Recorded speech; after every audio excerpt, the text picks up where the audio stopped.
Good morning. We're live. Let's talk about house sitting and hibernation and wintertime sabbaticals. Let's talk about how these things can help us plan our exodus. If you're a Black woman who's interested in leaving the country, there's a movement of Black women interested in leaving the country. Let's talk about how this particular time of year, because as I'm live, it's December 6th. Let's talk about how this particular time of year is suited to help us do those things.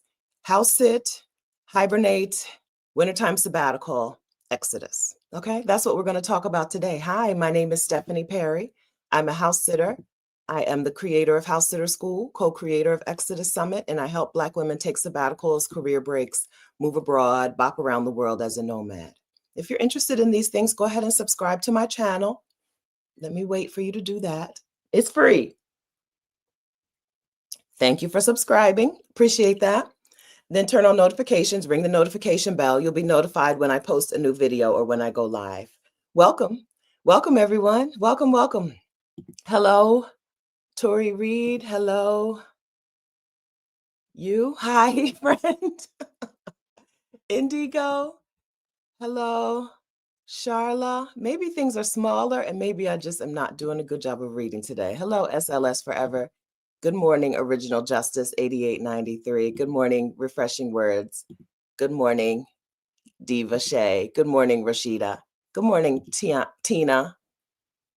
Good morning, Charlotte Haywood. Good morning, everyone. If you're watching me over on Instagram, please come over to YouTube so that you'll see the whole thing, because I'm not going to be on Instagram the whole time. I'll drop the link here, even though on Instagram you can't click on the link. My YouTube channel is Stephanie Perry. Okay. All right. Let me cool off. Okay. So I'm in exotic Dover, Delaware, even though last Saturday when I left the live stream, I said I was going to be in Bogota. I'm waiting for my visa. I'm waiting for entry into Bogota. And so I'll be here for a little while, which means I'm in my parents' house in Delaware, which means I have some time for hibernation. I think when you live in a place where you don't really get winter, this is not pro-winter propaganda, okay? Believe me, I don't like winter weather. I don't like wearing a coat, believe me, okay? It's 30 degrees outside and I'm sweating in the house because I'm not made for winter. And anyway, this is not pro-winter propaganda, okay? I am team boycott winter still, but I will say there is some benefit to winter in that you naturally want to be in the house. And I'm trying to put blush on live on camera. And being in the house, now I did too much on one side and not enough on the other. Being in the house gives you naturally some time to do some things. I'd like to list out some things that I thought of that are helpful about winter and about us having a natural time to hibernate. Okay, pretend I did a great job on my blush, please. Thank you. Pros of hibernation. I didn't come up with any cons of hibernation. Pros of hibernation. And also, our idea of what hibernation is a little false, because only a couple weeks ago I learned that when bears hibernate, they're not like, I thought of them as like kind of unconscious, but they're just asleep. And they get up and use the bathroom during hibernation period. Sometimes they even eat a little bit. Thank you. Thank you. I needed to hear that so I wouldn't be so worried about it all day. Thank you. I just put lipstick on my finger and then blotted onto my cheeks. That's my blush placement. But bear hibernation is a little different from what I always thought it was. It turns out they get up. They're not like unconscious. There are mammals that kind of go unconscious during the winter, but bear hibernation, they give birth during the winter. A pregnant bear goes into hibernation and gives birth during that hibernation period. They go out and use the bathroom. They leave their cave sometimes, maybe. Bears and hibernation we've been sold a story that makes us think that hibernation is not a thing that we can do, is what I'm saying. And hibernation is totally a thing that we can do because the bears are still alive and they still do basic things. They just do a whole lot less of it. That's my basic understanding of hibernation. We're supposed to do it too. We're mammals and we're supposed to do it too. So now that I'm here in this winter place for, I'm not sure how long, maybe a couple weeks, maybe a full month in Delaware. I think that we should be hibernating too. I know that this is the great lock-in supposedly is still happening, but I think you can stop now. Okay, if you started the great lock-in in September or October, you can stop now. Let's try some hibernation. So what happens during hibernation? You get to silence yourself. You get to be a little more silent. I'm going to tell you about what happened, what I did over the last week since we last saw each other. I'll tell you about that, but not for a while, not until I'm back home. But I got to be relatively silent because I was in a place where I didn't really understand what was happening, the language. And so people didn't talk to me. And I got to be relatively silent for like a 36-hour period. And now I've never really understood the silent meditation retreat. I'll tell you, I've never understood it because I'm a talker and I don't get it. But I kind of came to understand a little bit about the idea of silence, going from there to here, where my mom is also a talker. And first thing in the morning, she's talking and we're talking, and going from some semi-silence to not silence helped me understand a little bit about what might be the benefit of a silent meditation retreat. I'm not saying I'm signing up for one. I don't know. I don't know. But having been semi-silent for about 36 hours, I really understand a little bit more about the benefit of silencing yourself, which is a thing that hibernation does. Hibernation also gives you the opportunity to silence them, whoever them is. Silence the bullshit. Silence all those people sorry, my mom might be listening in church. Silence all the people whose input you don't really need and don't really want and didn't ask for. That could be individual people, that could be the news, that can be whole world systems. Hibernation gives you an opportunity to silence you, to silence them. Hibernation gives you an opportunity to stop doing for them. When you give a thing a title, it's a little easier for people to understand, leave me alone, right? I'm in a silent meditation retreat, makes it really easy for people to say, well, let me leave her alone for a few days. I'm hibernating, whatever you're going to call it. I'm on a sabbatical. I'm on a winter sabbatical. Makes it easier, I think, for people to understand, let me leave her alone. Hibernation helps you silence them, silence you, stop doing for them. Hibernation helps you regulate your own self and your own systems. And hibernation helps you make decisions from a place of want, from a place of wholeness, from a place of peace instead of from fear. And so that's why we're going to be a pro-hibernation channel. And we're going to talk today about some of my favorite tools, I think, that might help you have a little hibernation time, a little wintertime sabbatical. Okay? All right. I feel like I'm sitting in a weird position. I need to get myself together. If you're over on Instagram, come over to YouTube, please, because I'm about to end the Instagram live stream. Hello, everyone on Instagram. Hi, friends. Hi, hi, hi. Come over to YouTube. My YouTube channel is Stephanie Perry, because I'm about to end the Instagram live. Nice to see you all. But on Instagram, hey, Nikki Lang says, I love the bear analogy. There's a Black woman bear scientist and ecologist I should follow, Dr. Ray Wingant. Let me copy this. Thanks, Nikki. Copy. Okay. See y'all over on YouTube, friends. See y'all over on YouTube. End the live. And paste that. Paste. Maybe she can come and talk to us about that. I'm going to paste this over in the YouTube chat as well. I'm really working my hardest to learn how to do the Instagram YouTube thing. Paste. Okay, thank you all. Okay.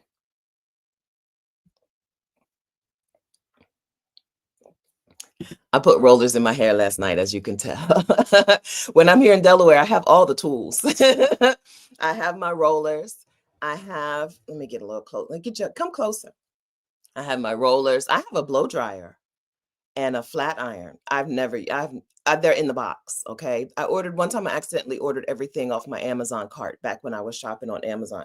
One time I accidentally ordered everything that was in my Amazon cart. Have y'all ever done that?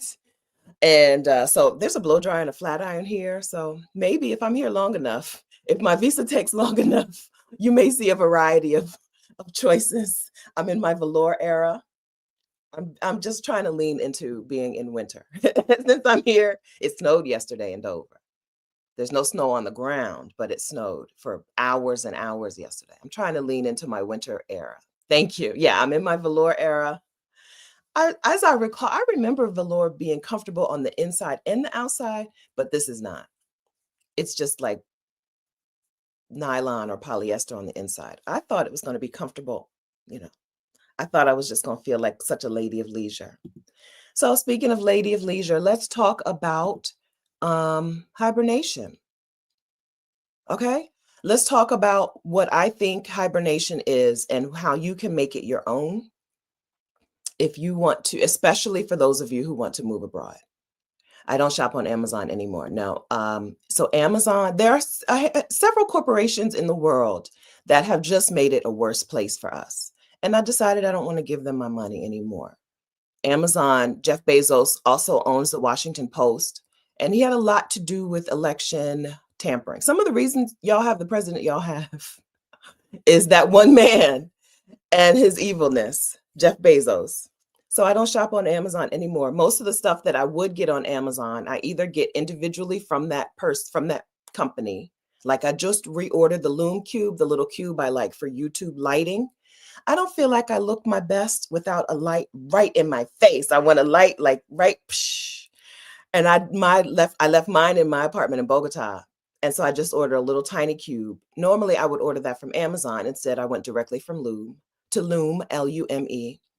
My hair stuff I order directly from the hair people now, or I get it at CVS. I'm also trying not to shop too much in Walgreens because they're not all that blameless. Walgreens is an evil corporation, right? So I shop in CVS. I think CVS is still good. A lot of hair stuff that I used to get in Target, I get at CVS. A lot of like the notebooks and pens and stuff that I used to get in Target, I get at Staples or Office Max. Around Latin America, Office Max is such a big deal. There's Office Max everywhere in Costa Rica.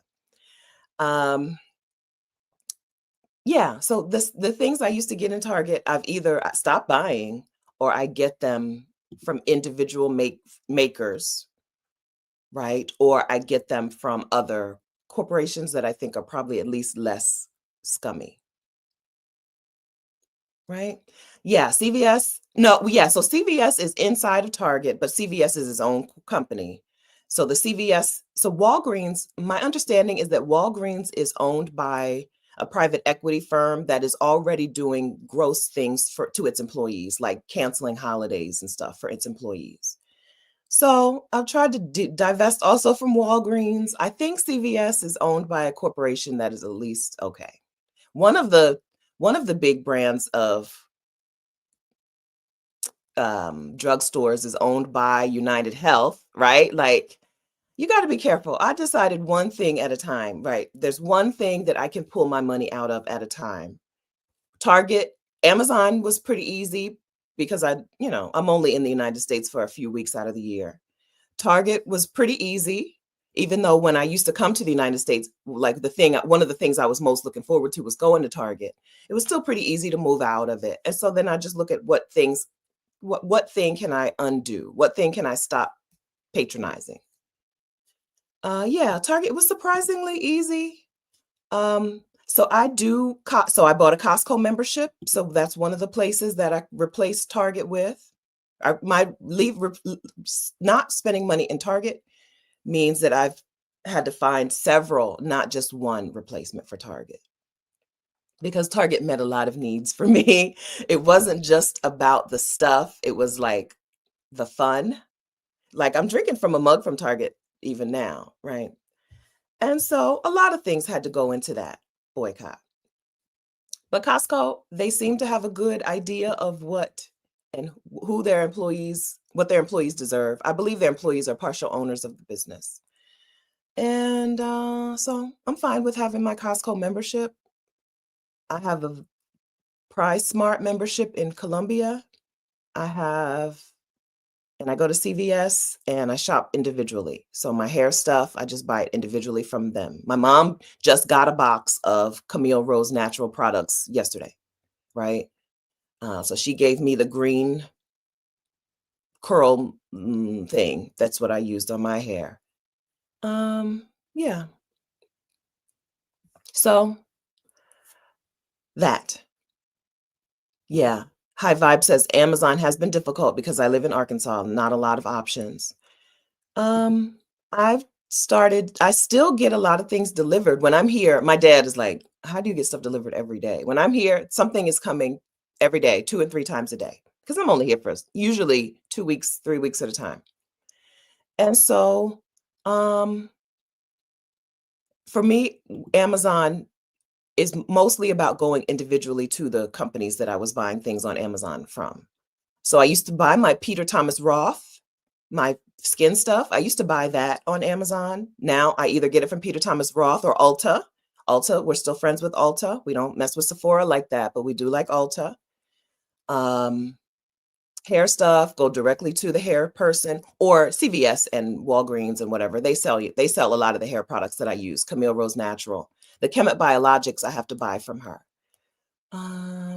Yeah, it was like that, like the Lume Cube. So I just wanted that light because this room is very warm, but I feel like it's a little too yellow. I wanted a white light on me. So I bought the little Lume Cube that's on its way. It'll be here Monday, I think. So if I'm here for the full month, I'll look better. Next time you see me, I should look better. That's the thing. I would normally just go on Amazon, put it in my cart, but I went to Lume, right? Go to Lume. I don't know what their website is, but I just Google Lume Cube and go to their website and get it directly from them. Danessa Myricks. I want to try so I use, I promise we're going to get on topic. I've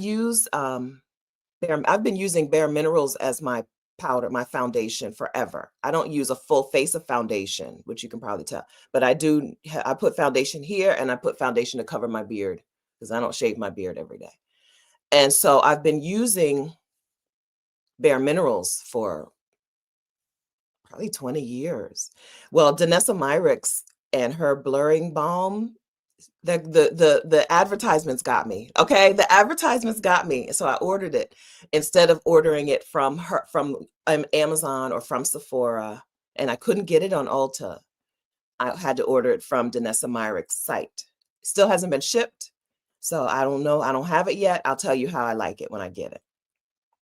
So for me, Amazon has been about finding a bunch of individual places to replace Amazon and Target instead of a one-for-one exchange. Okay. Ah, Rashida said she ordered some Danessa Myricks. Yeah, I ordered the blurring balm. I ordered the spray because I'm very shiny and oily. I like it, but also there are times when I spend a lot of time wiping oil especially from this little space, right? I spend a lot of time wiping oil. I feel like if I just used a little something, somebody has solved that problem for me. I just need to put some money on it. So I ordered that to keep me from being super shiny right here. I really like being shiny most of the time, but I do spend a lot of time in videos clear, unshining this little area. So that's what happened. Yeah, CVS. I think CVS is the one that I don't remember why. I don't remember why I don't want to go to CVS anymore, but I believe CVS is the one that was just bought out by a private equity firm. And they've already been like, oh, here's some holidays you're not getting paid for anymore. Okay. Okay. If you don't want to treat your employees well, I don't have to give you my money. right? It's a basic thing that I think is the exchange. If I'm giving my money to a big corporation, part of the understanding is that corporation is giving that money to its people, to the workers. If you're not doing that, a portion, some, right? A piece of it. If you're not doing that, then why would I don't need to shop there. That's why I haven't messed with Walmart for decades, like literally decades in the United States. Now, out of the United States, I used to go to Walmart quite a bit. Thankfully, there's no Walmart in Bogota, so it's easy to stop that. Um, yeah, I think that's part of the exchange that they're um my am I getting Walmart? Am I getting Walgreens and CVS confused? Google it. Google it. You'll know which one. Okay, Google, you'll see which one I'm talking about.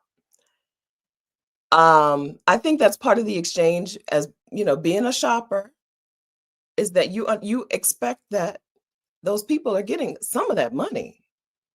If not, then I'll shop somewhere else, right? And also shop less. It's also a reminder that a lot of that stuff I bought up in Target, I did not need. And part of the not shopping at Target also means I don't have to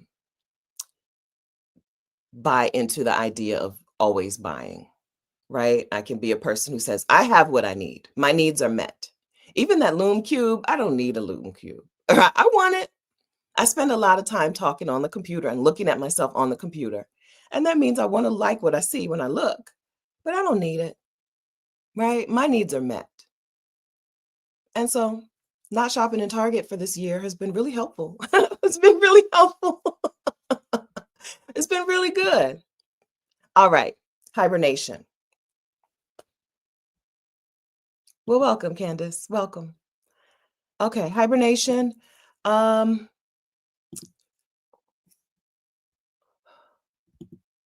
I want to talk about house sitting, and I'm trying to think of the right segue. Instead, I'm just going to say house sit. Okay, it's December. House sitter season is in full swing from Thanksgiving through Martin Luther King Day in the United States.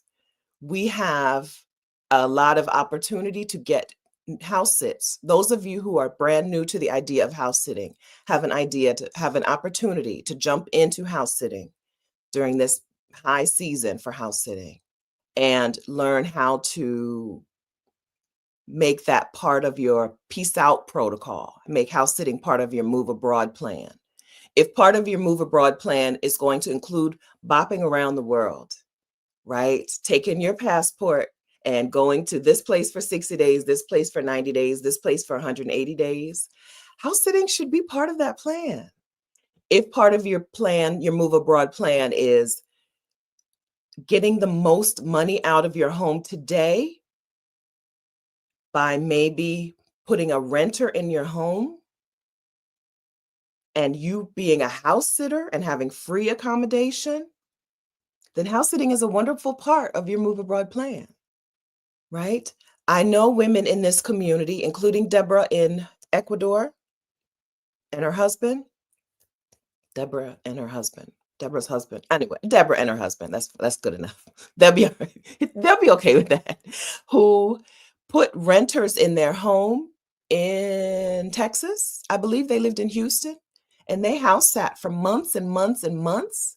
That meant the home was paying for itself, and they didn't have to pay for a place to stay. Home was paying for itself and maybe giving them some profit. And they were not paying for a place to stay because they were staying in people's homes, taking care of their homes and pets and getting free accommodation. House sitting should be part of your peace out protocol, no matter what your peace out is going to look like. If you're a friend to animals. Okay? If you're a friend to animals. So since 2017, maybe 2016, I have house sat in order to get free accommodation. And I've done it kind of around the world. I've done it in North America, including Mexico and Europe. No, maybe not around the world. The house sit I did in South Africa was not a trusted house sitter's house sit, but I did house sit in South Africa. Okay, so in a few places in the world. I used house sitting to make sure that I had a free place to stay, to make sure that I could afford to not be in the United States on a traditional job, right? At that time, the only way I could not the only way I could live without going back to a job that I didn't want to go to that meant that I had to stay in the United States was house sitting. And it did wonders for me. House sitting gives you free accommodation while you take care of people's pets in their homes. House sitting through trusted house sitters means you get the free accommodation and you get some insurance protections. House sitting on your own, right? Getting the house sits on your own can also mean you get some money. There are people who get paid to house sit, right? But they find those clients on their own. I want to give you my link to trusted house sitters now. But I want to talk about house sitting for a little bit, and then I want to move into other parts of hibernation. House sitting is also helpful for those of you who, here's my trusted house sitters link. It's already in the description of this video. And here's the link to my new house sitter toolkit, which has some resources, including the letter that I use that gets me yeses. As a new house sitter, or as a house sitter, period, it's very important that you know how to get booked, right? Because the house sit that you want, somebody else wants it too. So my new house sitter toolkit will help you actually get booked. Okay, V. Wilford says, I love this. I've been thinking about renting out my house and traveling. Yay, yay. Okay, welcome. You're here right on time. Right on time. Yeah, so house sitting. Okay, let's talk about the groups of people who I think should be house sitting. First of all, everyone, I think you have to be a friend to animals for me to help you get house sits. Now, Danica, her YouTube channel is H&D Abroad. Let me give you the link. She gets house sits that are not pet sits. So I'm going to refer you to her YouTube channel. But as far as I'm concerned, I would say to make house sitting a viable way that you do these things that we're about to talk about. I think you should be a friend to animals, but it doesn't have to be all animals. Cats or dogs or certain breeds of dogs, right? Or fish or rabbits or chickens in the backyard or horses in the stables, right? You should be a friend to some type of animals if you're going to make house sitting a part of your plan to move abroad. Okay. Now, Danica will tell you otherwise. I promise you, she'll tell you otherwise because she does house sits and she does not pet sit. Okay. But I can't help you with that. Let her help you with that. Okay. So, a friend to some type of animals. It doesn't have to be all animals. It can be rabbits, because I've seen quite a few house sits that were just rabbits or rabbits and a cat. Over this last couple of days, I've been looking for house sits and applying for house sits over the last couple of days myself. And you should be able to take on someone else's responsibilities, which I think Black women, we know how to do that. We know how to, so-and-so's gone, I'm gonna do this for her, right? House sitting is, you're in the house and it's, what responsible? Like really the responsibility is taking the trash can out on trash day and then bringing the trash can back. But sometimes there are others. Sometimes you're house sitting during extreme weather, let's say, and you have to go and take the lawn. We expect a tornado to come through and you got to take the lawn furniture and put it in the inside, right? House sitters have to be okay with being responsible for other people's things. And then house sitters have to be able to problem solve self-sufficiently or with your partner. If you're house sitting with somebody else, one of y'all needs to be a problem solver. You can't be the person who always goes to other people to ask them to solve your problems and make house sitting work.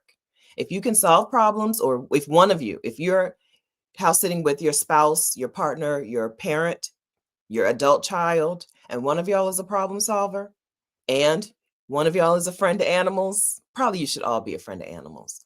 and you're okay with taking somebody else's responsibilities on as your own for this short period of time, house sitting is a wonderful way to see the world, bop around, right? Go from place to place, or a wonderful way to save money while you're before you even leave the United States, right? And or a wonderful way to scout out different places that you might want to live around the world. I've seen, so Erica, hey, Erica De Niro TV. Erica says, I saw a cat sanctuary home house sit, 12 cats. I thought it would be fun. I've done a house sit where there was a bunch of cats in a catio in the back. So sometimes cat sits don't mean the cat is in the home. If so, you read the listing, read every listing you see that may be possibly interesting. If the location looks good and the dates look good, read the listing and see. Don't count out a pet sit. I've seen, and I did a house sit where she had all of her cats were in the back in this patio thing. And I just had to go and put food and water there and probably change the litter. Probably change the litter. I don't really remember too much about that. They weren't in the house. I just applied for a house sit where they were like, listen, the cats know how to let themselves in and out through the pet door. They have an automatic feeder and they have an automatic pooper scooper. You're just here to make sure the cats are still alive, right? And I saw a listing where they were like, I didn't apply for this one. I think this one, the one I would really love to be in Ireland or Scotland in the next 10 days to house sit, right? If while I'm waiting to be allowed into Colombia, I would love to go to Ireland or Scotland. Except that I don't quite have the winter wear for them, but it's Christmas market time and whatever. Anyway, I also saw a house sit posted on Trusted House Sitters that was like, I love these. House sit for these dogs. Someone comes to walk the dogs. I think this was in Northern California. Someone's coming to walk the dogs. Someone else comes to scoop the poop. Someone else comes to do the gardening. Someone else comes to clean the pool. No, must have been Southern California, clean the pool. Somebody was coming to do all of these things, right? All you need to do is be there. You don't even have to walk the dog. Sometimes there are dog sits where you don't even have to walk the dog, right?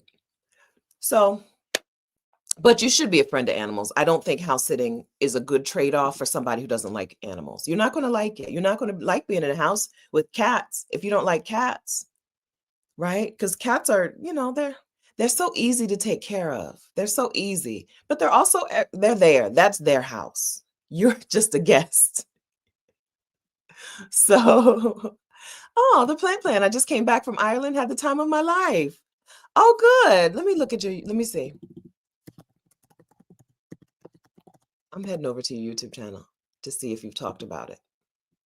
Videos. 3 weeks ago? No. Okay. And let's look and see if you did a live stream. Nope. Okay. All right. Well, here's the Plant Plans YouTube channel.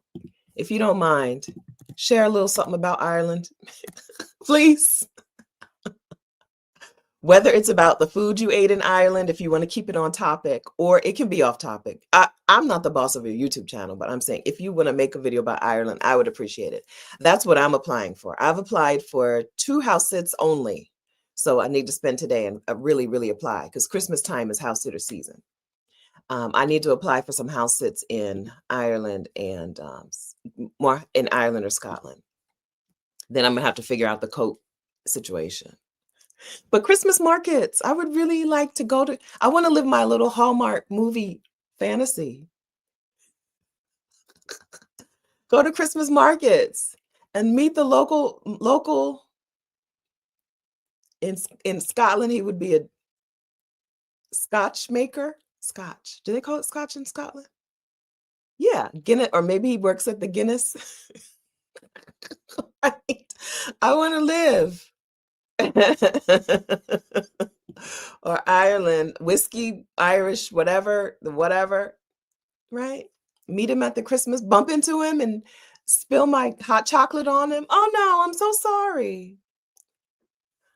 Whiskey in Scotland. I had that exactly backwards. Yeah. Right? I'm at the Christmas market with the little dog that I'm house sitting for. Meet my Irish or Scottish person. So anyway, that's what I'll be doing for the rest of the day. Looking for and applying for house sits, setting up my alerts. If you're in the Exodus ASAP membership, um, you have House Sitter School inside of the Exodus ASAP membership in the side. And I think sometime in the next week, I'll do a house sitting search session. I haven't talked to Rashida, but I know she'll be fine with this. I'll do a session because I'll be searching for house sits a lot over the next few days because I really like to be up out of here in the next 10 days or just stay. I don't want to spend, I want to know where I'm going for Christmas. Oh, real shortbread? Oh, Abba knows. Okay. It's not too much. So maybe in the Exodus ASAP membership, we'll do a session of a live session of searching for how to search for how to apply for house sits, even though that's what's in House Sitter School. We'll do that there. Okay. Yeah, there are plenty of house sits around the world for Christmas time. And for some of those, we'll start by the 15th of December. There are lots of house sits that are like the 22nd of December to the 29th, 1 week. But I would love a good 15th to January 2nd. I would love 3 weeks in a place. And so I'll be applying for house sits like nobody's business over the next few days. I think so too, Rashida. I think so. Yeah, because I'm a person who will buy a membership, buy a thing, and then not use it, and then be like, trusted house sitters didn't work for me. Right. So together, all of us will get ourselves looking for and booking house sits. The Exodus ASAP membership is exodusasap.com. If you're interested in this general conversation, if you're interested in the conversation of moving abroad and making a plan to move abroad, or spending some time taking a sabbatical abroad and making a plan to sabbatical, or scouting out other parts of the world to live in, you should be in the Exodus ASAP membership. It is a monthly membership, right? You join, it's a recurring membership, but you can decide if you want to cancel after 1 month, if you want to buy a 3-month package, 6-month package, right? Depends on how much progress you want to make on your move abroad with us, how much you want us to help you before you either take the reins yourself or stick with us and let us keep helping you. ExodusASAP.com is where you go if you're a Black woman who wants to get your Peace Out protocol together. The Peace Out protocol, where am I going? How much is that going to cost me? And then where's that money going to come from? What do I do about residency? What do I do about my people and my pets? What about my home and all my stuff? What about healthcare? What's my plan for healthcare? And fear, mindset, taking action. How do I do the thing that I'm afraid to do? When you answer those questions, and you have a Peace Out protocol. When you answer those 8 questions, moving abroad is 8 questions. Leaving the country is 8 questions that you need answers for. When you have those answers, you have a plan to move abroad. And that's what we help Black women do over and over and over again inside of Exodus ASAP, inside of our membership. We're doing a challenge right now. On Thursday, we had the first coaching session for the challenge. We're doing a Peace Out Protocol challenge where it's like, take this hibernation period, take this time in December when it's cold outside and you don't want to go anywhere anyway. Take this time and make progress on each question in the Peace Out protocol. You don't have to solve each problem in the protocol in this challenge, but you do want to make progress on each one of these. We had our first coaching session on Thursday. We have another coaching session on the next Thursday, right? We're not coaching on Christmas. I think Christmas is on Thursday, right? We're not coaching on that Thursday, but we're coaching up till then, every Thursday on the Peace Out protocol. It is on Thursday. So we're coaching every Thursday up until then on the Peace Out protocol. The coaching that the women got in the community on Thursday was good, right? Good. I'm not a modest person to begin with. I'm not a modest person. But even if those women who came to coaching and asked a question, even if they don't get anything else from us, which they will, and they already have, but even if they got their money's worth on Thursday, when they came in with a question about their Peace Out and we answered their question. Rashida is the co-founder. Rashida and I are the founders of Exodus Summit and Exodus ASAP. And Rashida and I have done this over and over and over and over again. So we know it. We know moving abroad. We know leaving the country. We know house sitting. We know bopping around as a nomad. And there's nothing like having the support of somebody who already knows how to do the thing and who helps other people do the thing over and over and over again to make it easier for you. So if we're in a hibernation season, right? If we're in a season where you're in the house and you're focusing on you and you're worrying about yourself and not doing for others and not listening to others, then you're welcome to join us in the Exodus ASAP membership and make some progress on your Peace Out protocol. Okay? Okay. All right. Yeah, from scrubs to Thailand. Hey, like you said, Christmas is a busy time. I've had to tell a few people no because there are so many. Yeah, it's a busy time. It's yes, we need to we need to carve out our silent time, right? We need to carve out our me time. Me time is a real thing that you need. We need to carve out our me time. And so let's hibernate. I think that house sitting will really help with that. Getting yourself away from a place, getting yourself away from your house and maybe the people in your house for a few days would do wonders for you, which for most women it will. For most women, it'll do wonders for you. A few days, then add house sitting into the mix. You can house sit within driving distance. Most of you, I don't know too many of you who live in a place where I'm like, I don't know, right? I mean, y'all live in New York and DC and Atlanta and Dallas, right? Southern California, Northern California, Chicago, Detroit, Pittsburgh. Within driving distance, there's a home that you would love to be in for a few days with a view that you would love to have and the silence that you would need.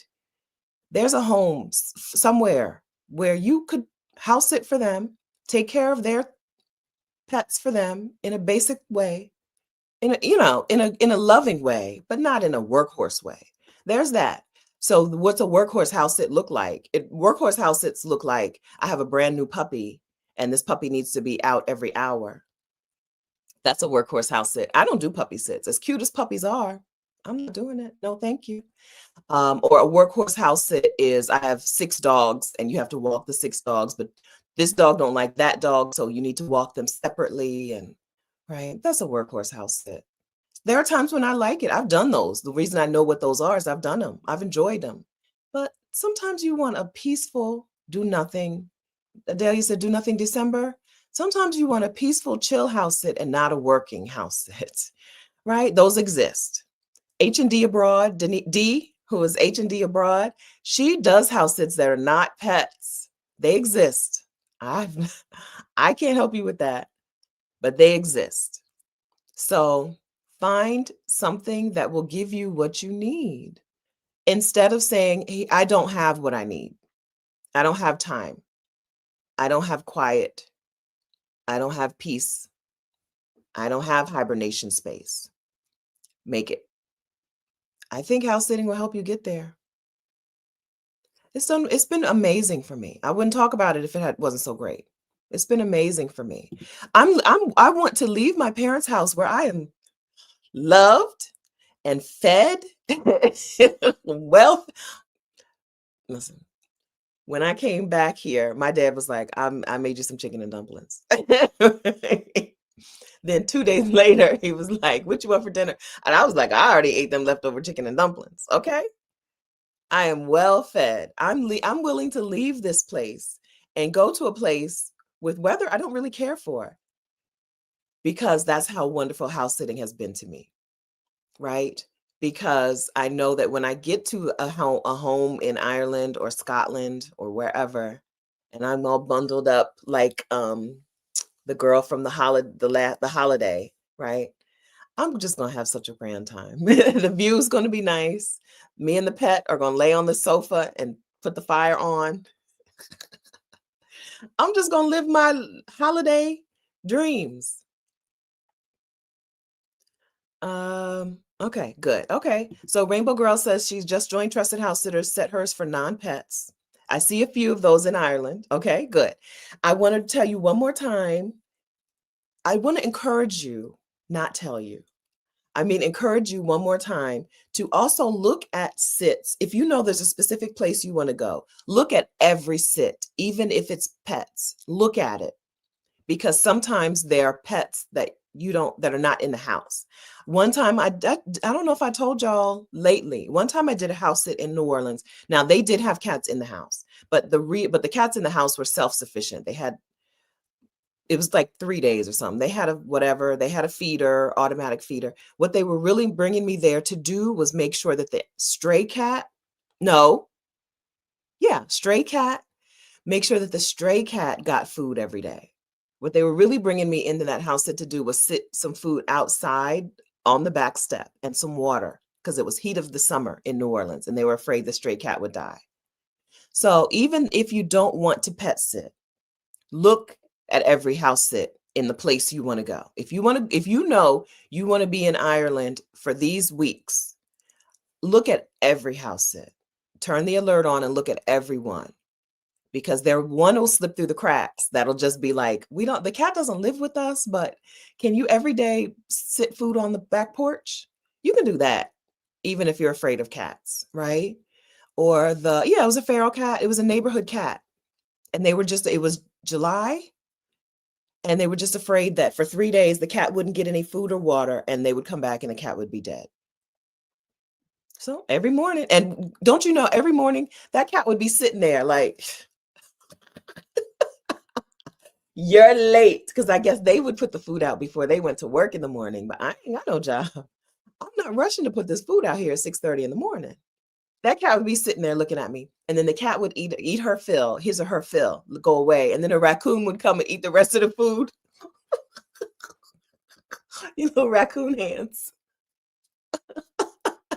And if the dish was empty, the raccoon would look in the window. Anyway, I would recommend that you read everyone. And those of you who are not a friend of animals, here's a second thing I recommend. Get a house sitting buddy. Go with somebody else. Some of you don't want to do that because you want the peace and quiet of not going with someone else. But if you go with someone else, they can do the pet stuff, right? And you do the you stuff. You do the Hallmark movie things while they take care of the pet. So look at everyone, even if you know that you don't want to take care of a dog. Look at every sit, because it may be something that you're like, this is great, right? Okay. Okay. Yeah. So I'm not a cold weather person, but because I'm here anyway, I might as well use this opportunity to go and be a Hallmark movie star. Go to the Christmas markets. Have y'all seen the Christmas markets in Europe? Oh my gosh, they look so delightful. So this might be my opportunity to do it. I also may just be right here. I may also spend December right here. We'll see. We'll see how it goes, but I'm applying.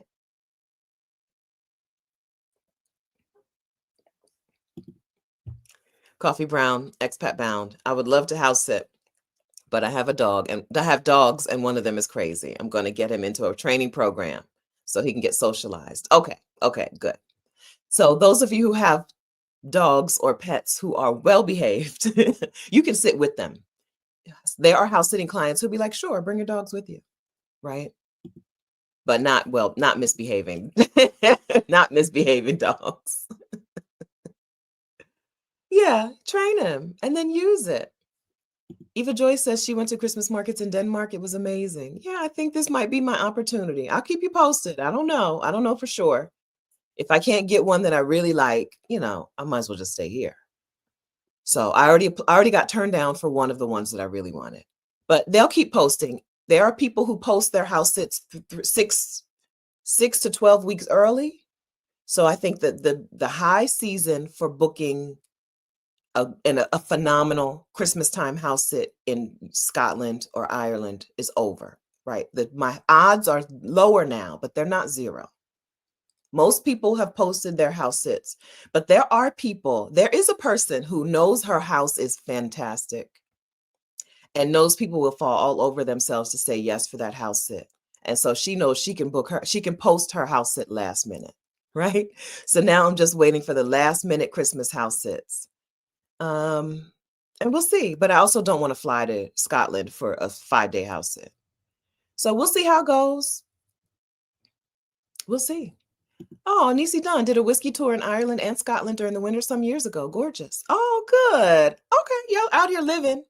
I want to live too.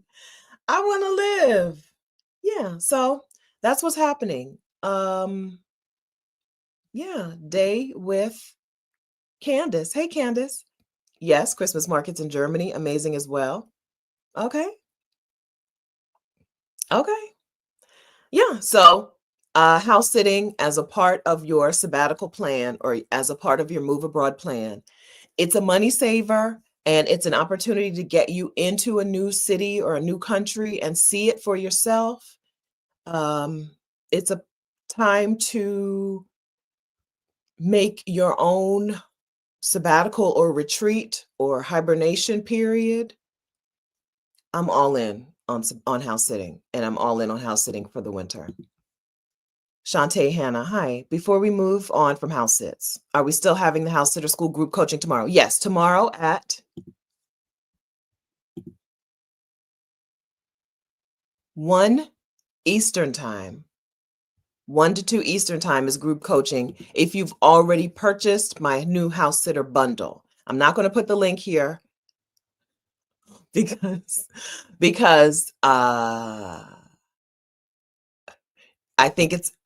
I would rather you come to Exodus ASAP. Okay, so I'm not going to put the link to the new house sitter bundle, but if you did get the new house sitter bundle since October, if you've gotten the new house sitter bundle since October, our coaching session is tomorrow. And I'll send a new email. I'll send an email today and tomorrow to remind you. Okay, yeah, I'll send one today and tomorrow. Thank you, Shantae, for reminding me. All right, so house sitting, do it. If you're not a friend of animals, it's okay not to do it. But if you're a friend of some animal, if you could do a house sit where they had a bunch of tropical fish, let's look and see. On Trusted House Sitters, you can look and see what's there before you actually pay for your membership. You can see what house sits are there. Look and see. But you need to get those kinds of house sits, you need to have your profile up and ready to go. Those in-demand house sits are the houses with no pets, or the house sits with something like fish, or house sits with an outdoor animal like some chickens in the backyard. Those go really quickly. And so you need to already have your membership up and your profile up, and even have already a 5-star review to have a good chance of getting those. Okay. Traveler Sana, hi. Dalkey, Killenny, and Houth in the burbs of Dublin. Beautiful homes and long house sits. Okay, good. Thank you. Yeah, I've seen some good length house sits for so far. So I've seen some like 15 or 16 December to 1 or 2 January. That's what I want. If I'm going to go that far, that's what I want. Now, if I'm going to California, is that the same distance? I'd go to California for a December. I'd go to California for like a December 22nd to January 2nd house sit. I guess that's about the same distance, but it just feels further. And it's going to require me to buy a coat, right? Yes, going to Ireland is going to require me to buy a coat. That going to California is not, because I have what I need for Southern California. Good morning, Kimani. Last Thanksgiving and Christmas, if you'll recall, last Thanksgiving at least, but I think Christmas, I was in Southern California in the wine region down there, and we got together. Marietta, California, house sitting. Is that the wine region down there? Yeah. Yes, if you can handle horses, you can get great house sits. There were several house sits in Scotland and Ireland that I did not apply for that would have been fantastic because they included a horse or a couple horses, and you got to muck out the stalls. If they said, we have horses, but you don't have to be the one to muck out the stalls, I'd already be in Ireland. There were several in Ireland and Scotland that included Temecula. Thank you. There were several house sits that included horses in the backyard or whatever you call it, on the property, on the grounds. If you can handle horses, you're going to have a great time house sitting around the world. But I don't want to do that. I don't want to do that. If I was house sitting with another person and the other person was like, I'll do the horses and you take care of the cats, I'd already be in Ireland already. So I guess the answer is, if any of you have experience taking care of horses and you want to do some Christmas house sitting with me, let me know. But I don't want to take care of horses. That's too much for me. That's too much. I'll do those other things. I'll house sit 6 dogs and take 2 walks 3 times a day before I'll take care of a horse. I did that in Mexico. They had the first time I sat for that family in Mexico, they had 6 dogs. The next time they had 8 dogs. And I had the time of my life. All my whole day was walking dogs and eating Mexican food. That was my whole day. And washing their bedding. It was a very clean house. It was really, for that many dogs, it was very clean. First of all tile floors. But all day, that's what I did. It was really relaxing. Even though it was walking dogs, you just go out, walk. I probably walked 45 minutes times 6, whatever that is, every day. And get in the car, because they gave me a car. Get in the car, go eat some Mexican food. Come back home, watch TV. That's the life. Okay, so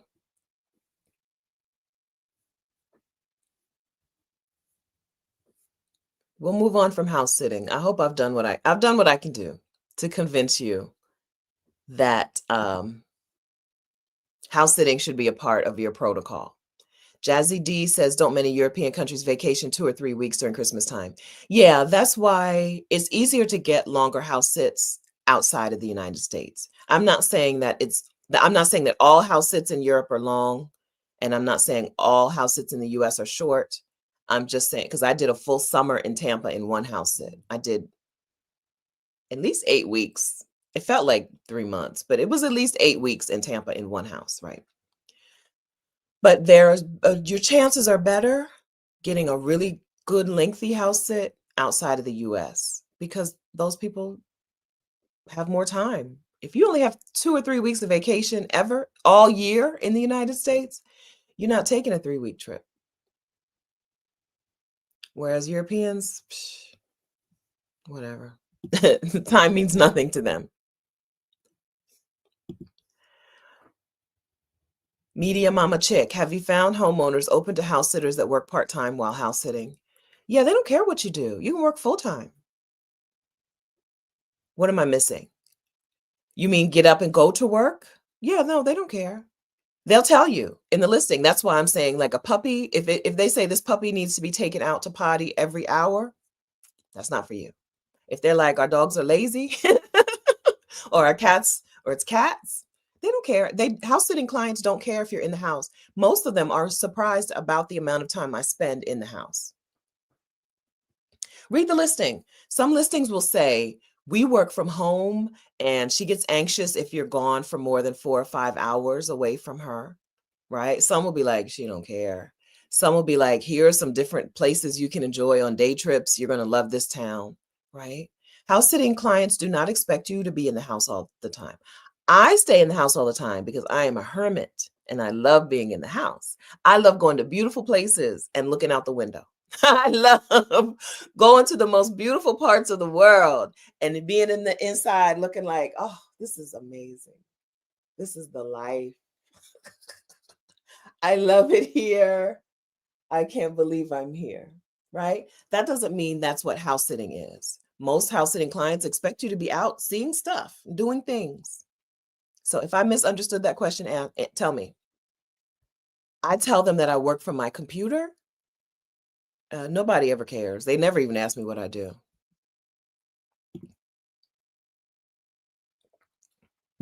Valerina W 9912 just completed a local house sit. No animals, separate living space out in the country, only saw birds and deer. Talk about quiet. Friends, create you a sabbatical, create you a retreat through house sitting.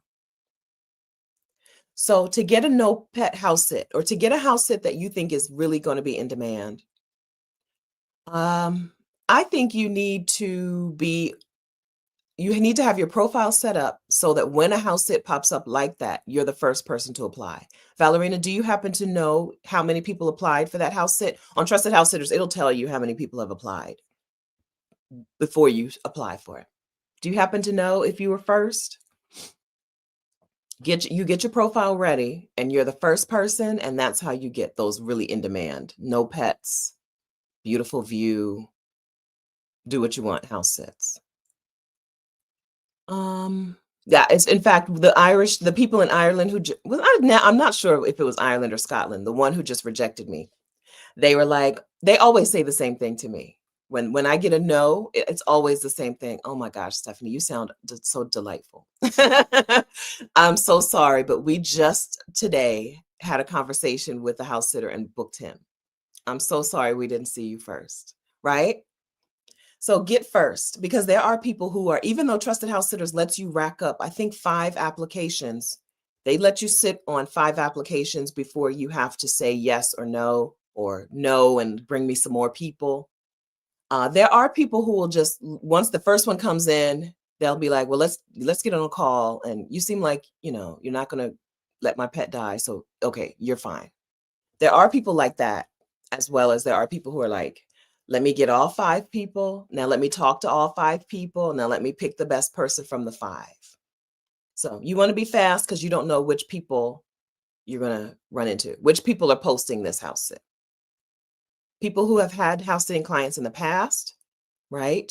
People who are not brand new are more likely to just pick a person. They're like, it's been fine before. Let me just pick a person. I don't need to wait and get a whole bunch of applications under my belt before I decide. That's why it's really important to have your alerts set and be first. So if you're in the ExodUS ASAP membership, we'll work on alerts too. We'll do it sometime very early this week, which is next week. We'll do it Monday, Tuesday, Wednesday of next week, because I need to get some applications out. Okay. So make sure you know how to do that. If you're not in ExodUS ASAP, go ahead and join us, because you get my house sitter school and you'll get a coaching session with me this week, and you'll get everything that's in ExodUS ASAP. You'll get progress on the Peace Out Protocol. And Thursday, we're doing the challenge coaching again. Thursday, we're doing the Peace Out Protocol challenge coaching again. So this is a great time to join us in ExodUS ASAP. Okay. All right. Junkhead's house had a lot. She says most places are very clean. If you're in the country, you may have issues. Rodent. You must be talking about rodents. It was in the countryside. Yeah. Okay. Read reviews, and don't take a house sit if they've never had a house sitter before. If they've had a house sitter before and that house sitter left reviews, you have a great chance of getting a great house sit. Valerina says she was the only applicant. She texted me, this is my 3rd time with that client. First time I was the only and first applicant. Okay. Yeah. When you're the first person, you have a great chance. Your chances are better, even if you're brand new. Even if you only have 1 review or 0 reviews and you have my letter, which is really good, you have a better chance when you're first. So you got to get your profile up and get your alerts set. Okay. All right. Thank you. Thank you kindly. The Sister Geek speaks. I had a 5-week house sit in Belize that had 2 cats, 2 dogs, 2 roosters. 2 roosters. I would have been like, no, all of the rest of this, I'm good. The 2 roosters, I can imagine they were little roosters or a-holes. 16 hens, 4 guineas, and 2 turkeys. What an experience. Oh, that sounds fun. Like there are times when that sounds really like it would be super fun. And remember, you don't have to house sit alone. Very rarely will you see a house sit that says this can only be one person, right? You're more likely to see, we would prefer more than one person, right? You're more likely to see, we would prefer more than one person here than one person. And some don't care at all. As a solo house sitter, most people don't care at all, right? That sounds really fun. I saw one in Ireland. He was like our little farm. They had cats, dogs, horses, maybe 2 horses, and something else. Cats, dogs, horses, and something else. Maybe chickens. I don't mind chicken. You know, I like chickens. You get them fresh eggs. I don't mind sitting for chickens. Chickens are very easy as well. Chickens are a once a day activity. Chicken, 15 minutes a day to take care of chickens in the backyard. This easy.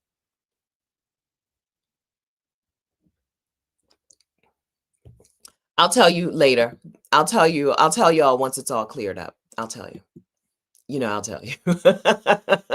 Once it's all done, I'll share. It's not uh it's not a humongous problem. It's just time. It's just a matter of time, not a matter of problems. But I'll share it with you. House sitting. Okay. Now, one more time, with trusted house sitters, you get free accommodation. We're not talking about pay. If you need to get paid to house sit, you need to find the clients on your own. But with trusted house sitters, you get free accommodation. Here's my affiliate link to Trusted House Sitters if you want to go ahead and join them now. Okay. And then here's my new house sitter toolkit if you want to use my letter to get booked to house sit. Make it your own, but it's a good letter. It's a letter that takes people from, I just can't get booked to, oh yeah, I'm booked, right? Yeah. Danielle says, Stephanie's toolkit is great. I had several local house sits in the DC area, 2 repeat clients as well, looking to get my international sits booked in 2026. Good. Yeah. That's the thing about house sitting. You can get repeat clients. You can, if you want to, right? People, it's so much easier for people to just be like, Danielle, can you sit for me? Than to go through the process again and again and again. You might find some place that you go back to over and over again that might become your home away from home. I used to have a May and December client, all May and all December, right? All May and all December. I'm in Mexico. Okay, and did we talk enough about house sitting? Well, we didn't talk about house sitting. We're talking about the hibernation though, but we didn't talk about house sitting as a way to see the world, but it's a way to see the world.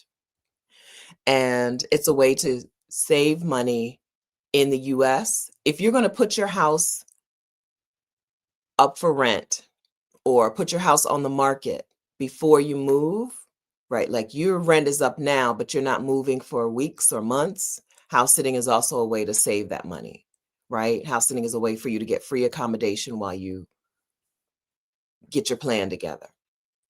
You can house sit back to back to back to back to back. If you're either in certain areas or you're willing to go to certain areas. The major cities in the United States make it easier to house sit back to back to back.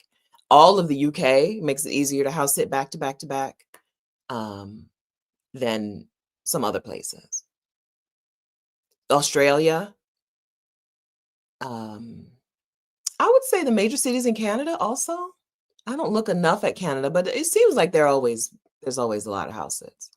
Those places you can house sit back to back to back to back and not have to worry about the in-between accommodation draining your pockets. I know, I just saw that next year is the year of the horse.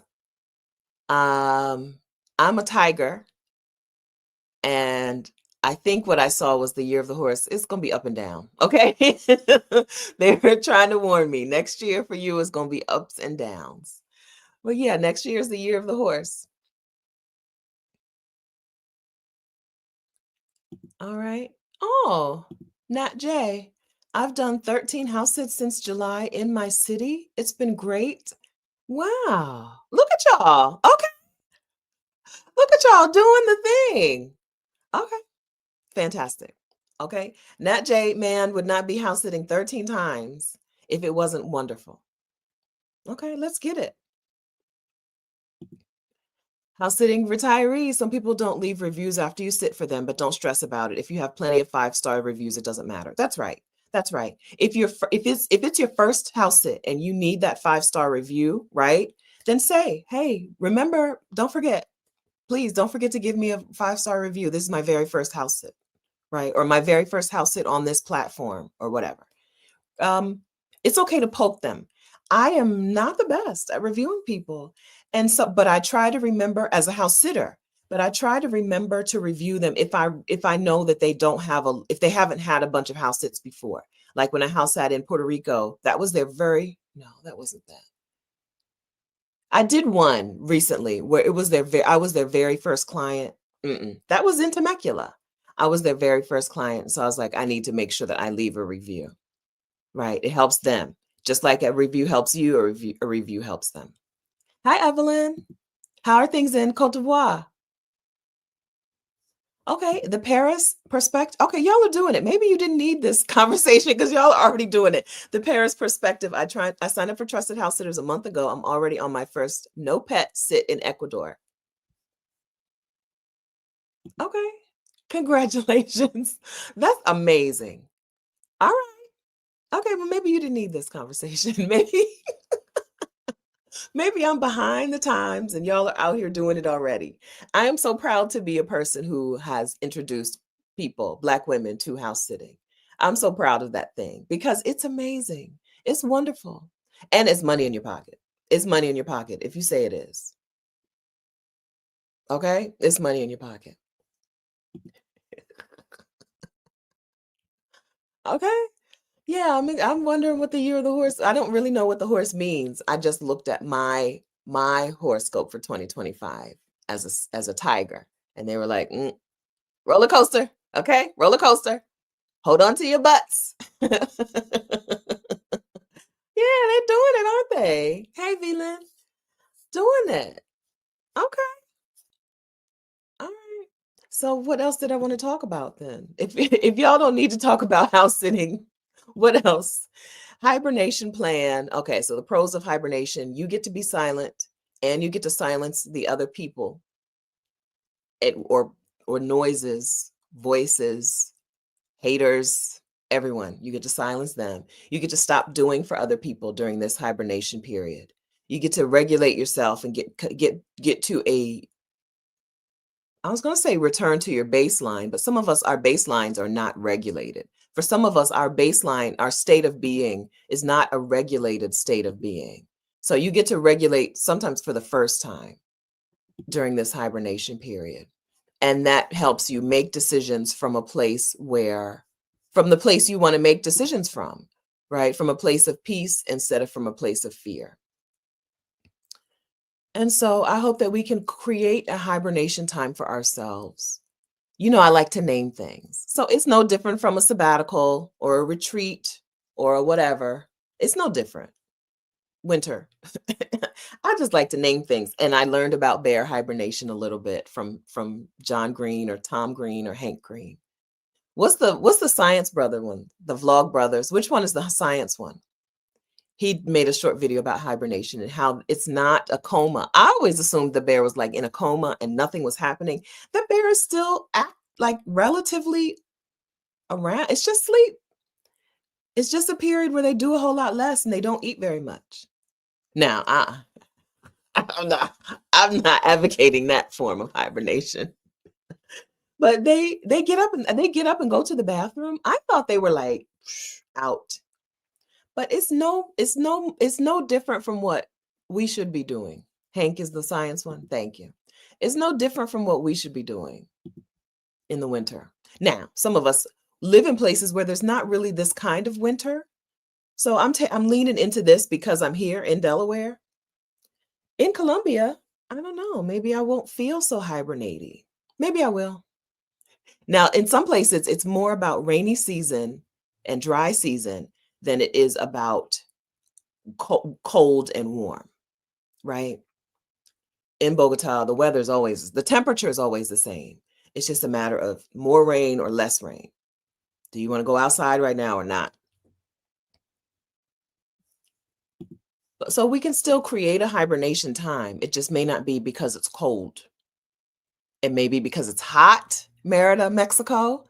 It may be because it's 110 degrees for 15 weeks, right? That may be the hibernation time.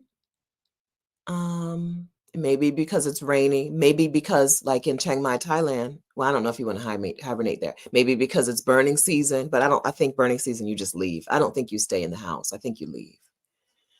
Um, yeah. Okay, thanks. Cape Free Media. I love the idea of hibernation. Sounds like a great way to take off your cape, take off the cape and then burn the cape. Yes. Not to change the subject, but is there a meetup plan for Salvador Bahia, Brazil in 2026? No. There is no plan. There may be a plan may happen, but there is no plan. I saw Abba ask this question too, but I can't find it. Hi, Abba. I'm still scrolling back. There's no plan.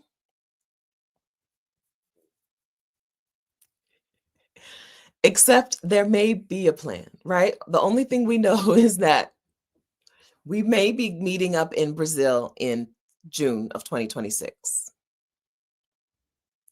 Is that okay? Is it okay that we don't know anything else? We know nothing else?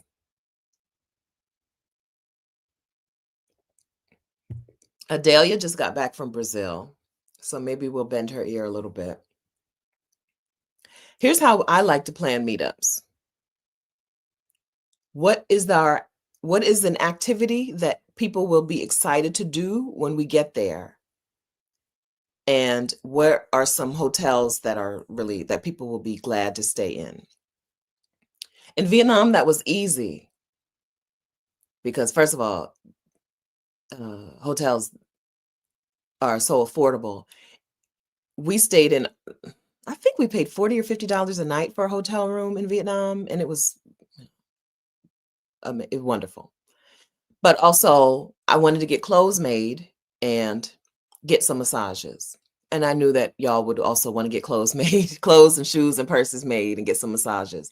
So it was easy to plan Vietnam because we had an activity to plan around, even though the activity was just getting clothes made. South Africa was easy because the activity was let's go to this winery or go on winery tours. We went to a winery together and y'all did individual winery tours. And so that was a thing to plan around. And hotels were relatively inexpensive. Brazil, we're struggling with that. What is an activity that we can organize around in Brazil?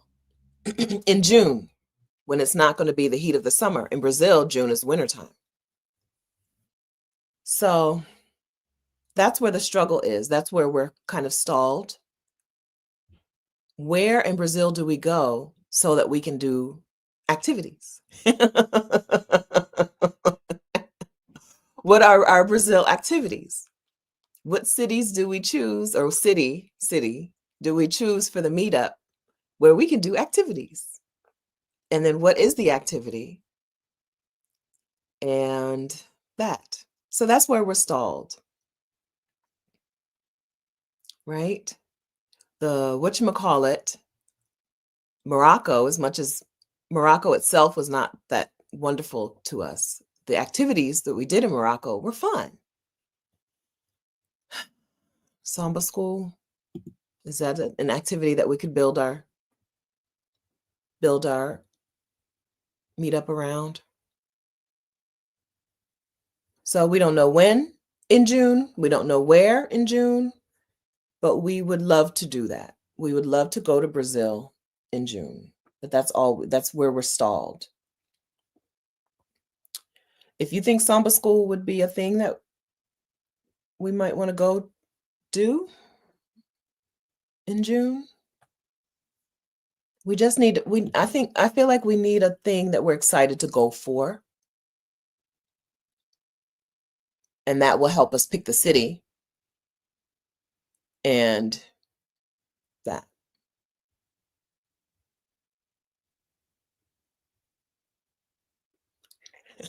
That. So I don't know. I don't know. Eva Joyce, I've spent a month in Rio in June. It's amazing. Lots of festivals and concerts, and it's hot. What is the what are the June festivals and concerts? What's happening in June?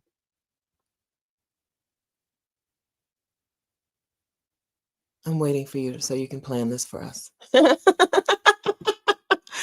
I'm waiting for you. And would y'all be okay going to Rio and not Salvador as the meetup place? And then y'all get to Salvador on your own?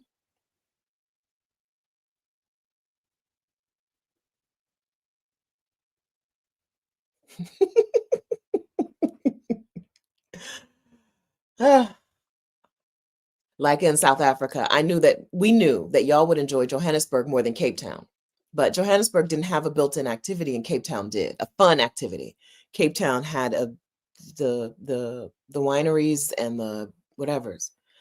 And so we knew that Cape Town would be fun. And then y'all could take yourselves to Johannesburg. And a lot of the women took themselves to Johannesburg before or after. So I'm okay with a meetup in Brazil being a meetup where we meet up in one city and then y'all go to Salvador if you want to be in the black place. Salvador is the black city.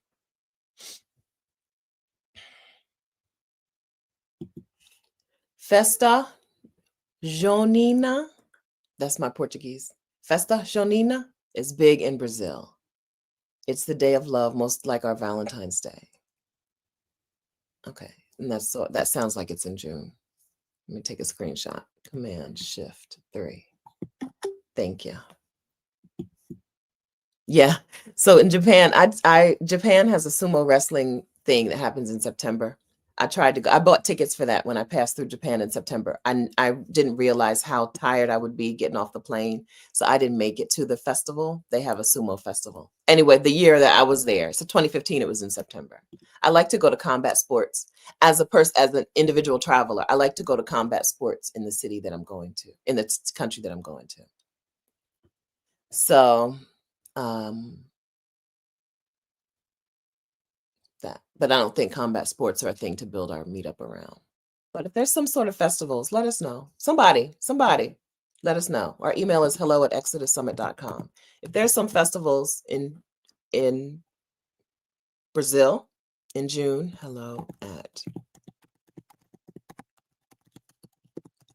let us know when the festival is and what city the festivals are in.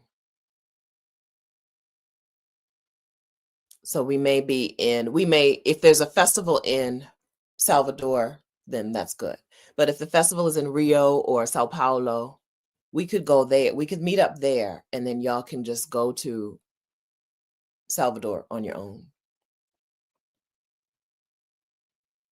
Salvador is this black city, and so it's a place that you would want to go, but I don't know that it's a meetup place. I don't know that it's a city for meetups. I don't know that there's anything else to do there unless there's festivals. So somebody help us, okay? Somebody help us, please. And cooking classes don't count as an activity. Just because I don't want to go. Just because I don't want to go to cooking classes. To me, they don't count as an activity. Wine things, activity. Getting clothes made, activity. Riding camels in the desert. What did we do in the desert? We didn't ride the camels. Did we ride the camels? Riding camels, activity. The other things, not activities.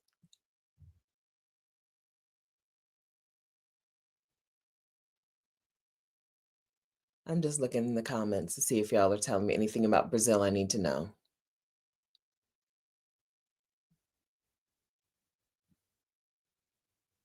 Okay.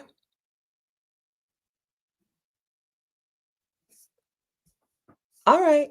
Thank you very kindly for the super chat, Suzanne. I hope you're still here, Suzanne Scott. Can you see it? Thank you. Thank you very much for that super chat.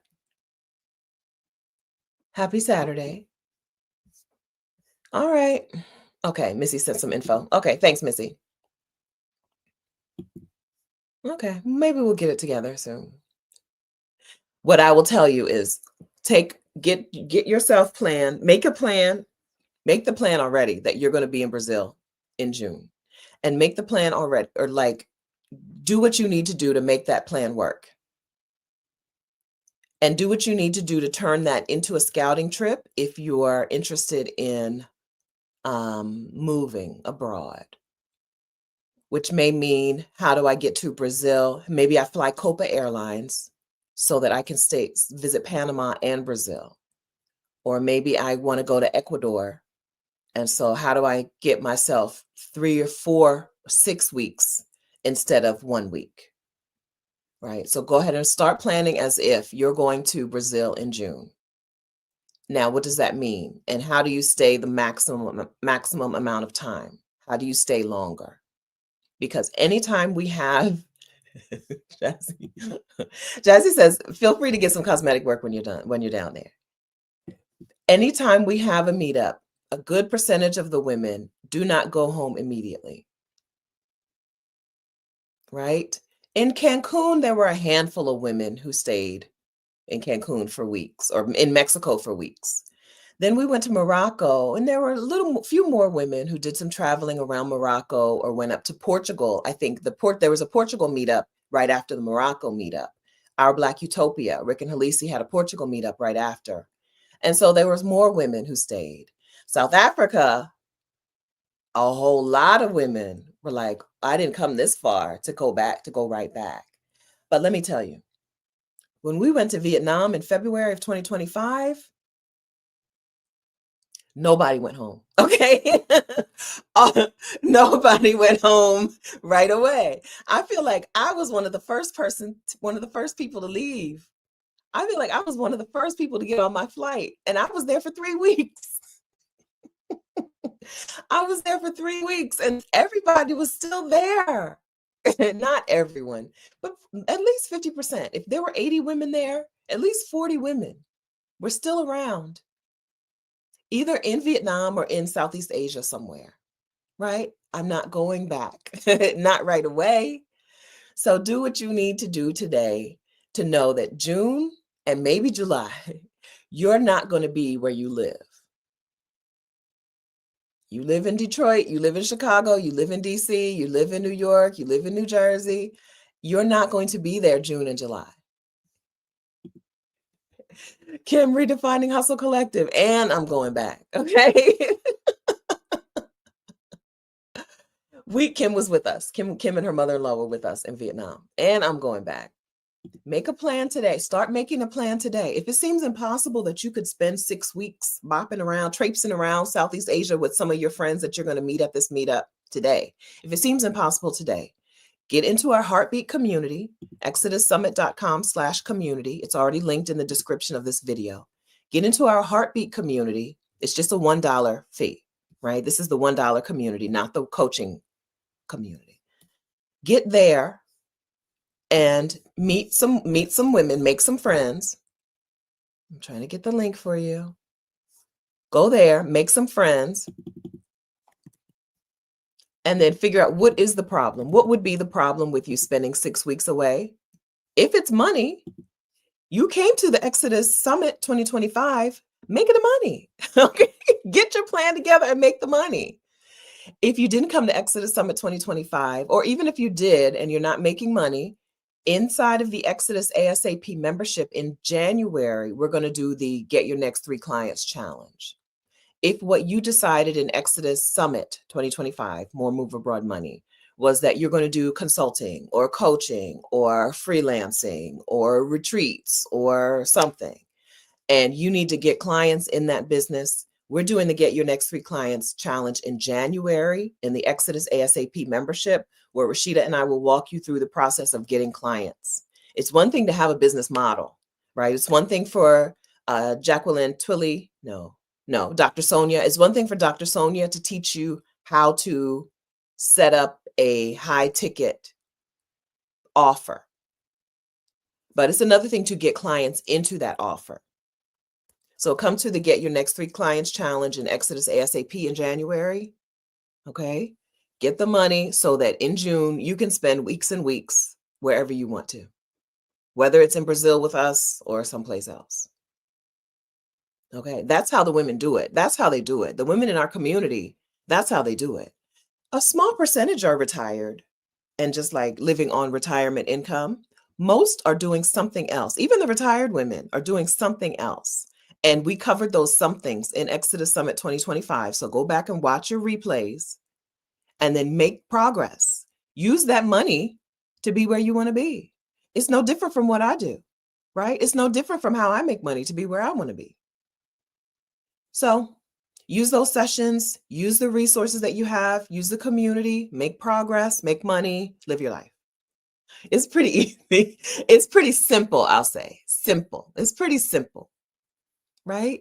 Pick some things from Exodus Summit 2025. Maybe it's tax prepare because tax season is here, right? Maybe it's tax prep plus something else, plus your TEFL teaching English online. We didn't talk teaching English online. We talked teaching English abroad. But pick your things. Some of you could be teaching English in Brazil when we get there. Even if you have some of you have teaching experience and you could be teaching whatever your subject is. Others of you with no teaching experience who like kids and want to get your TEFL, some of you could be teaching in Brazil by the time we get there. Beat us there. Use your resources. Use the resources from Exodus Summit. Cape Free Media. Is there a reduced fee to retake the YouTube challenge? I took it before, but couldn't finish because something exploded at work. I would like to get my channel off the ground. No, there's no reduced fee. I am hosting the challenge. I am hosting the YouTube challenge again on, I think on Monday for a very small group, starting on Monday, today, the 8th. Yeah. My YouTube challenge starts on Monday for a very small group of people. Like I said, I'm hibernating, but I do have some people coming back through my YouTube challenge starting Monday. It's a 5-day challenge, Monday through Friday. Vicarious.com/challenge is where you go to sign up for it. There's no discount for people who've taken it before. So what I would recommend is that you go back to your original replays and watch your replays. Put yourself through the challenge. Go back to your workbook, go back to your replays, put yourself through the challenge. You don't have to come back. Just because you weren't there doesn't mean you don't come back. Doesn't mean you have to come, you know what I'm saying? You have the resources still. But you're welcome to join the challenge again at vicarious.com/challenge. It's happening on Monday. It's going to be an itty bitty group. Okay. So if you're a person who wants to start your YouTube channel, I know I'm listing a whole bunch of things that I think you should do next, but you're going to have to use discernment, friends. This is for everyone. Y'all are going to have to use discernment on what your next best step is. Okay. If the best next step for you is getting a YouTube channel up as a way to get your business or your thing or your idea out into the world, then you're welcome to join me at vicarious.com/challenge for the YouTube Success Challenge that starts on Monday. Okay. Very small group. Okay. I'm hibernating. Okay. So if YouTube is the next best step for you because you need clients or whatever, join us there. If working on your Peace Out protocol is the next best step for you, then you should be in Exodus ASAP. If figuring out how you're going to make money is the next best step for you, you should be watching the replays of Exodus Summit 2025 at ExodusSummit.com. Okay? And then I would also add in the second step of come to the Get Your Next 3 Clients Challenge in Exodus ASAP in January. Okay? If you're a retiree, you have the money, right? You got your Social Security, and you just want to move abroad, I would join Exodus ASAP, come to the Peace Out Protocol Challenge that's already underway. The challenge is not like a daily coaching challenge. We're coaching on Thursdays, except for Christmas. So just come, I would join Exodus ASAP now so that you can, in December, be in our challenge and make progress on your Peace Out protocol. Ask me questions, friends. If I made this a jumbled mess because I pointed you to 8 different things, If you don't know what the next best step is for you, ask me questions. Monday's coaching on Monday through Friday in the YouTube Success Challenge is 3 Eastern time. We usually are together for 90 minutes, but because it's a small group, it may be an hour. Monday, 3 Eastern time. Monday through Friday, 3 Eastern time. Okay? So if you know what your business idea is, and you just need clients for that business, my YouTube challenge plus the Get Your Next 3 Clients challenge in January in Exodus ASAP. Okay? If you don't know what the money pathway is going to be for you, watch the replays of Exodus Summit 2025, ExodusSummit.com. If you have questions about all other parts of moving abroad, Exodus ASAP. We're doing a Peace Out Protocol challenge right now. We've started the challenge already, but you can jump in now. It's not a event. You can make up the work. ExodusASAP.com. If you came to Exodus Summit 2025 and your weekend pass has expired, yes, you can still upgrade. Look in your inbox for an email called How to Upgrade. And I can go ahead and resend it. My notes are not here, but I'll try my hardest to remember to resend that email this weekend. Okay. Or you can go to ExodusSummit.com and log in. And in the top right corner, you log in and you should be able to see a drop-down menu to upgrade yourself, apply the coupon yourself. But the easiest way is probably in your inbox, how to upgrade. If you have any problems, you can also just email hello@ExodusSummit.com if you want us to send you the coupon to upgrade. You can still do that. You can upgrade from the weekend pass to the all access pass and get have your previous purchase applied to the new purchase. You can still do that. Okay, you're welcome. Okay, does everyone know the next step based on their question?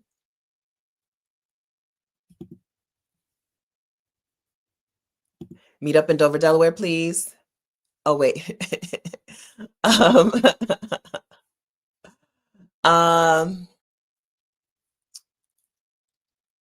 Okay. It's cold outside. The meetup will have to be like, I really do plan to be house sitting by around it might be the 15th is pushing it, but it would have to be like next weekend, next Saturday. We'll plan it in the Heartbeat community, ExodusSummit.com/community. We can. My mom has something to do.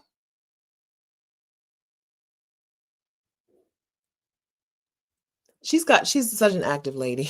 Her social calendar is kind of full, but we can plan a meetup and maybe during the week. Let's go. We'll do it in the Heartbeat community. Okay. Yeah, we can, but I'm in my velour season. Okay. I don't know if y'all remember. I said I'm going back to Delaware and I have a coat there. So I'll be okay. It was a coat that I had ordered back in April when I was going to New York for the mastermind and I needed a warm coat. And I ordered 2 coats and I liked the other one better than this one, but I kept this one anyway. I came back here, put that coat back on and realized there's no buttons on it. I knew it was a wrap coat, but in the olden days, in the days of quality products, a coat from Banana Republic, this is a Banana Republic coat. This is not an Old Navy coat, right?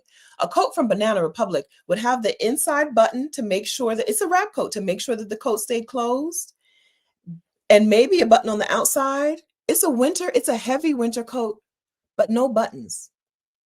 It's basically useless. I'm so mad about that coat because I came home thinking I knew I was going to be here for Thanksgiving at least. And I came home thinking I had a good winter coat and I don't have a good winter coat. So if I get booked to house sit in Ireland or Scotland for Christmas, I think I'm still going to have to buy a winter coat. And then I ordered one. It just came yesterday, but it's too tight in the shoulders and the top. It fits in the hips, which is not normal for me. Fits in the hips, but it's way too tight. And I had a t-shirt on when I tried it on. So I think I'm gonna need to buy a winter coat. So all that to say, we can have a meetup because I should have a coat soon.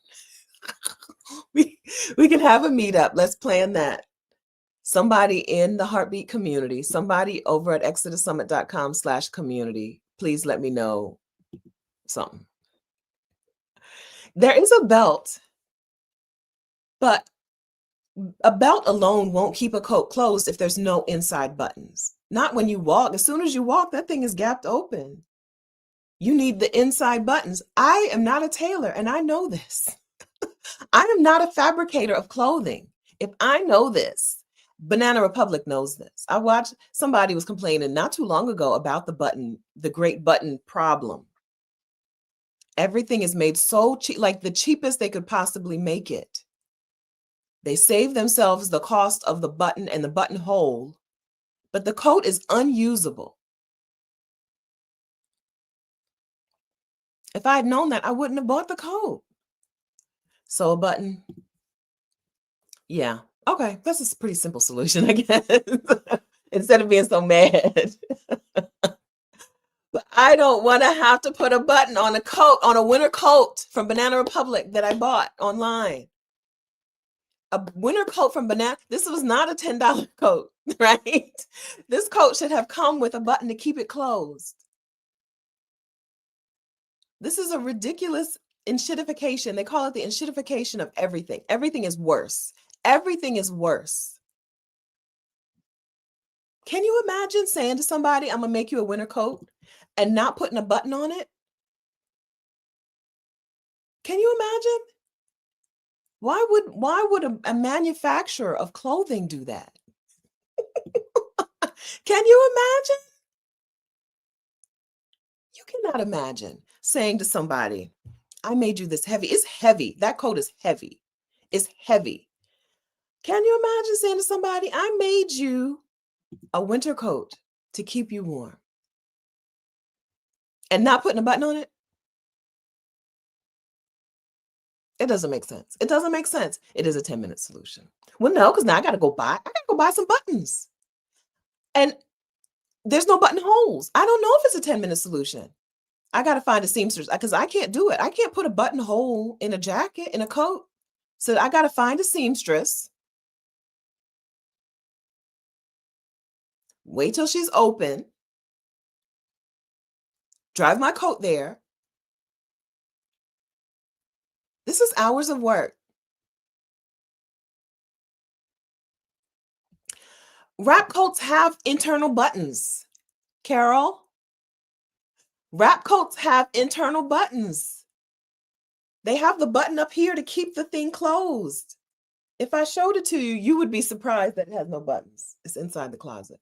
If I show, it's not the kind of coat, it's not like a wrap dress. It's a wrap coat with a heavy shawl collar, with a heavy draping. It's made for buttons. It's a coat that is made for buttons. Or a snap. It's made to need, this part up here needs to be closed so that this part can wrap over it. It's the kind of coat that is, you would be shocked if I showed you this coat. You would be shocked that it has no buttons.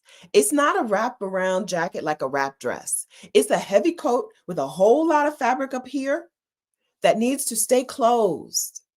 And as soon as I put my little tie belt on and start walking, it spreads apart. It's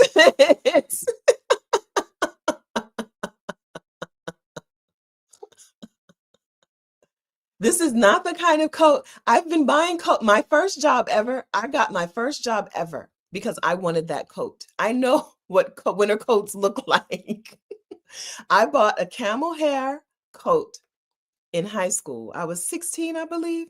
I got that job just to buy that coat. And when I bought the coat, I quit the job and I kept that coat for the longest time. And it was a camel hair wrap coat. And you know what that coat had? An internal button.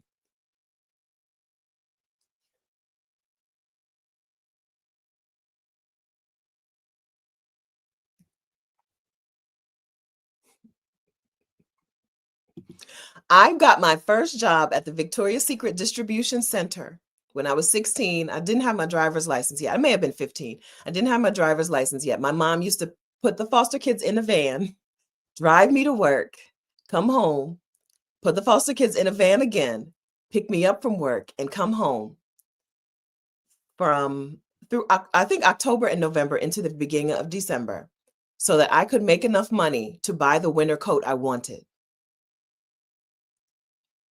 Then she took me to Burlington Coat Factory. I bought the winter coat I wanted. It was a camel hair wrap coat. It was beautiful. It was well made, and it had internal buttons.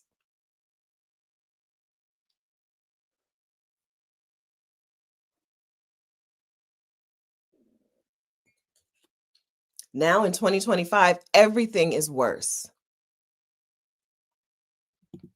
Everything is worse.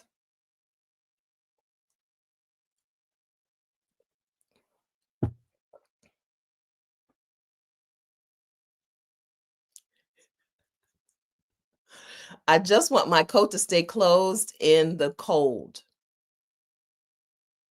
That's what coats are for, to keep us warm when it's cold outside. If there's no closure, even on a wrap coat, I'm not warm. This is my mom. I don't even think she's home. Hi, Mom. I don't even think she's here. I don't think she's even here, which is why I said, let me stop swearing, because she might be listening out loud in the church. So I don't want to show you the coat because I'm going to have to get up and open the closet door, and you're going to have to see in the closet. And I don't want you to see.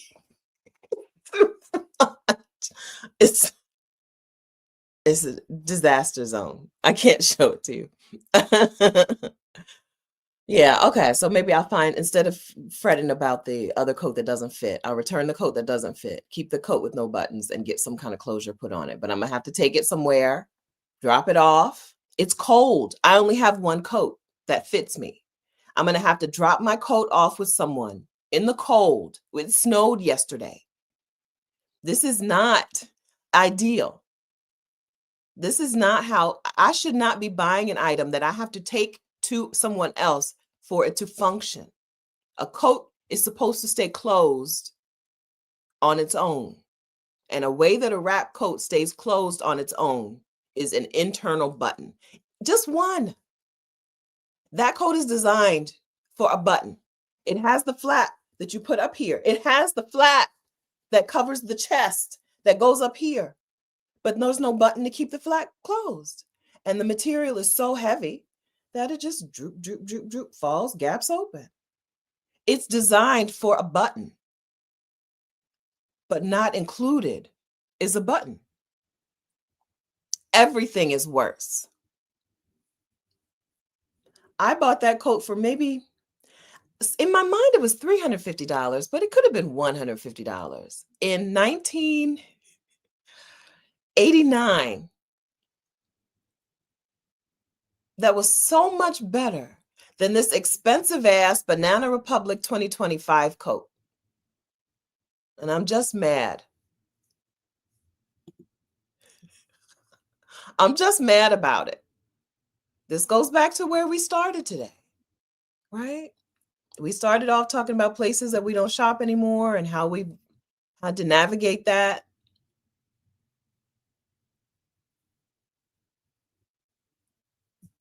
I'm just over it. You think I can sew the hook closure myself? If I go buy a hook closure thing, I can sew that on myself. Thank you. Thank you. Somebody please be on my side about this. We just have to accept worse and worse and worse and worse every time. Shouldn't things be getting better? With technology and advancement, shouldn't and improved and raised prices, shouldn't things be getting better? Not worse? You're telling me the technology of 2025 couldn't solve a problem that 1989 could? And we're just supposed to be okay with it? I look crazy because I think a wrap coat should stay closed when wrap coats in 1989 stayed closed with an internal button?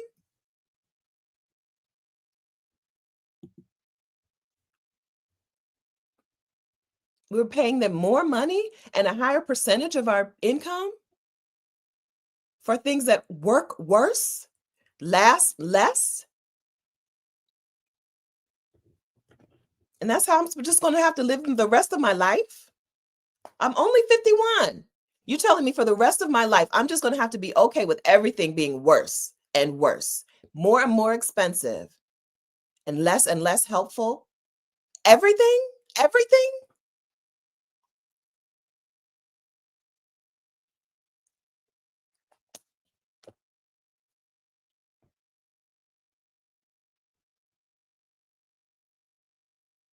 Why? Because a handful of white greedy men say, suck it up?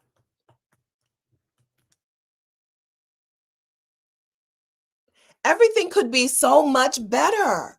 Everything in the whole world could be so much better, except a handful of greedy white men say, no, suck it up. You don't deserve better quality. Pay more money for shittier stuff.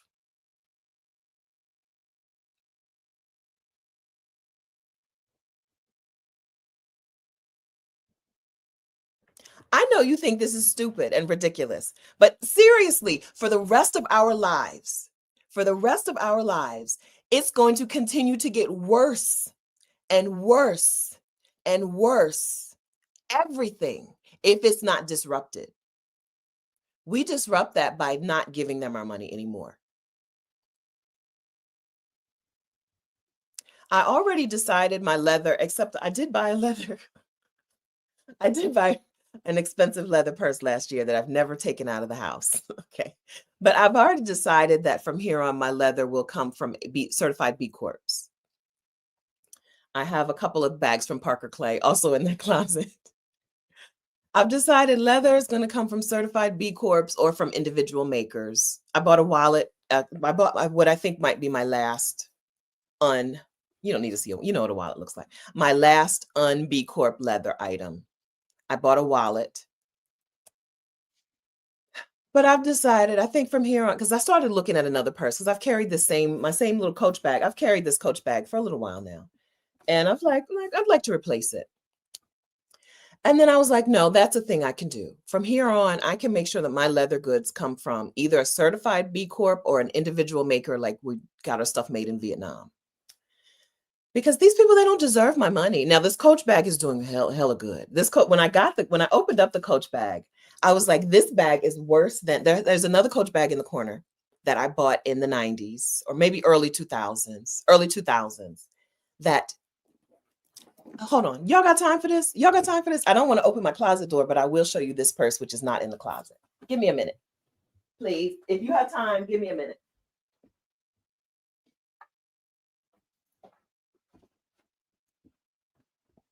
So 20 years ago, I bought this Coach purse, at least 20 years ago. It's not in the best condition, but I don't know how to explain to you that it just feels better, heavier. The strap is thicker. The hardware is bigger.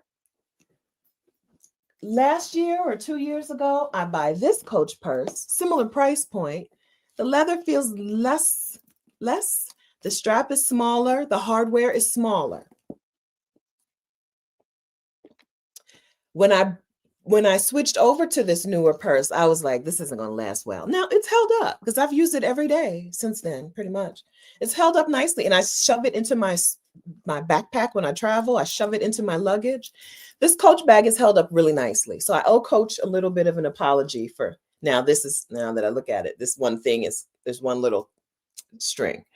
I owe Coach a little bit of an apology because when I got it, I was pouting about how it just feels worse than the thing I bought 20 years ago, right? It just feels worse than the bag I've had for 20 years. But Coach let me tell you, Coach is the leather that leather makers say is worth the price. Leather makers, here's the thing that I know. My YouTube Wrapped, you know how YouTube sends, Spotify started sending you a thing that says, here's what you did this year, here's what you listened to this year. YouTube does it now too. And YouTube sent me one. And YouTube was like, you were into luxury goods. And I was like, no, I'm not. And then I was like, yeah, I did watch quite a few videos on leather this year. I know leather according to YouTube this year. And Coach is the leather that leather makers say is worth the price that you're paying, or it's more worth the price than other leather goods on the market. I had Dooney. I got a couple Doonies in here still. I've had some other stuff, and I have a Loewe purse right here. Right? This is Loewe. Coach is the one that they're like, it's worth the money. So either Coach for me, or private maker, B Corp, somebody else. I'm not going to anybody else. This one needs a refurbishing. You can't tell in the camera, but I've actually stuck a sticker on here. I've been abusing this I didn't appreciate it for what it was. So it needs refurbishing. It needs cleaning and refurbishing. I love it. And it's still, this purse, I don't know if I had it when I was in the Army, but I got out of the Army in 2005. The lining still looks great. It's good, right? When I brought this home, or when I unpacked this, I was like, they don't feel the same. This doesn't feel the same, right? Purse abuse. I didn't know, I didn't know how good of quality this was until later when I tried to replace it. Then I realized this was quality. Everything is getting worse. Everything is just worse. And we're supposed to just be okay with it for the rest of eternity. So I decided my way to, we have the power. We're the ones who spend the money. We have the power. So my way to exert my power in this was to say, I'm not buying my leather goods from these people anymore, right? That's one thing I can draw back. It's not that big of a sacrifice and whatever. So I like the Parker Clay leather. I have 2 different tote bags from them. I like it fine enough. I think my wallet should last me quite a while, so I shouldn't have to deal with that. I bought a nice wallet, leather wallet. So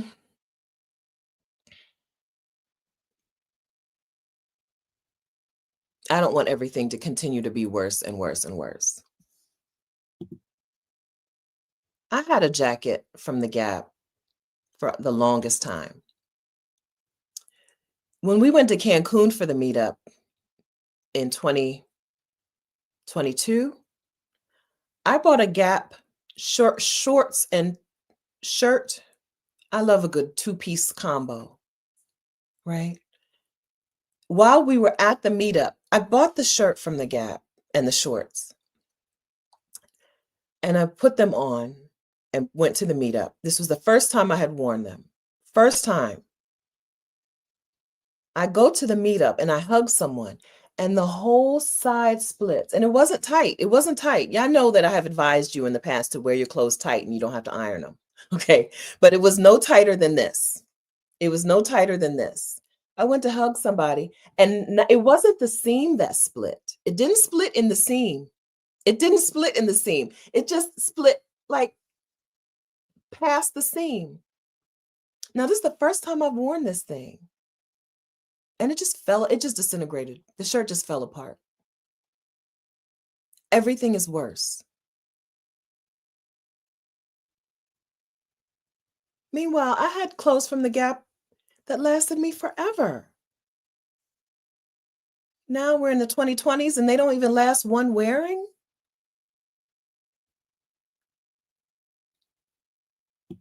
Thank you. I have color preferences. So these are my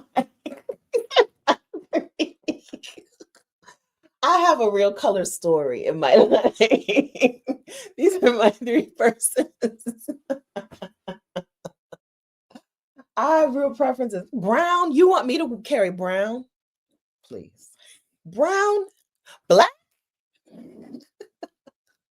You know, if I won't wear a black umbrella, I'm not carrying no black purse. What? Black? Brown? Please. I have real preferences. All right. My hair does look cute. I set it on, I twisted it a little, not big, but not small. And then I set it on my rods. My mom bought Camille Rose Naturals, um, green, the green thing. We just call it the green stuff. I was out of it. So she had a shipment of stuff coming yesterday. So I took the green stuff, and I didn't have very much of my Athiopica Hydrate and Twist Butter from Chemet Biologics, but I had a little bit. So I did that and set my hair on my rods, and it came out really cute. So that's good. Really springy and bouncy. So that's nice. It was damp. It wasn't wet hair, damp hair. Came out really good. I love me some Camille Rose Naturals. I know that, Black women own businesses, they like to sell to the highest bidder sometimes so that they can have a break, they can get out of it. But I hope that lady holds on to that business because quality, okay? Quality product. Quality product. If she goes out of business, I'm gonna have to learn how to make my own stuff. Camille Rose Naturals and Chemet Biologics are my two. They're what I come back and stock up on. Yeah.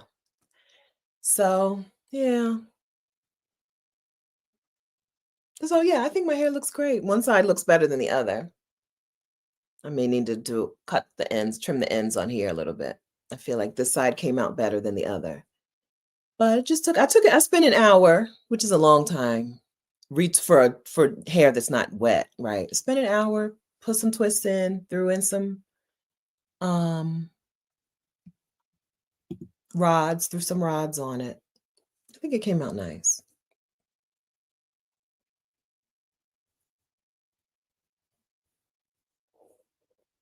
Okay. Aunt Jackie's. Okay. Yeah, I know that Black women owned businesses, when they sell, the quality goes down. So I hope that for my own selfish sake, I hope she sticks around because I appreciate what that lady does for me and my hair. I appreciate what she does for me and mine. Yeah. Properly stitched.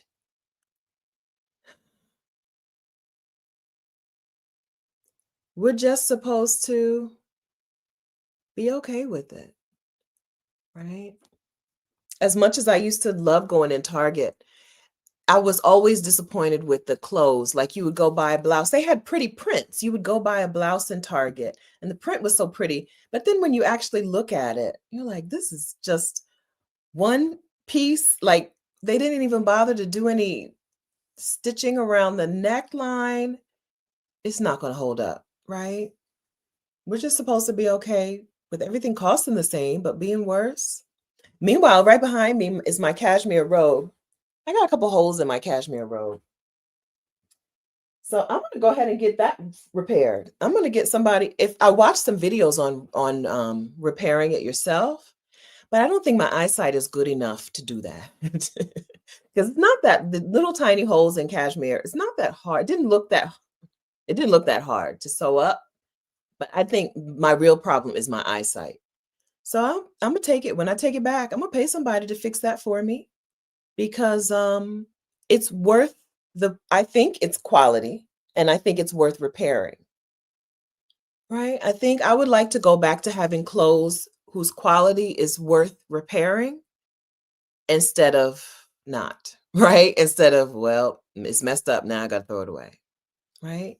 Quality instead of cheap. And just repair it, right? Shoes that you want to get resold instead of just thrown away. That's where I'd like to be in life now. But the problem is Getting the quality item in the first place. Right? Where do you get the quality item in the first place so that you can keep it and repair it as needed?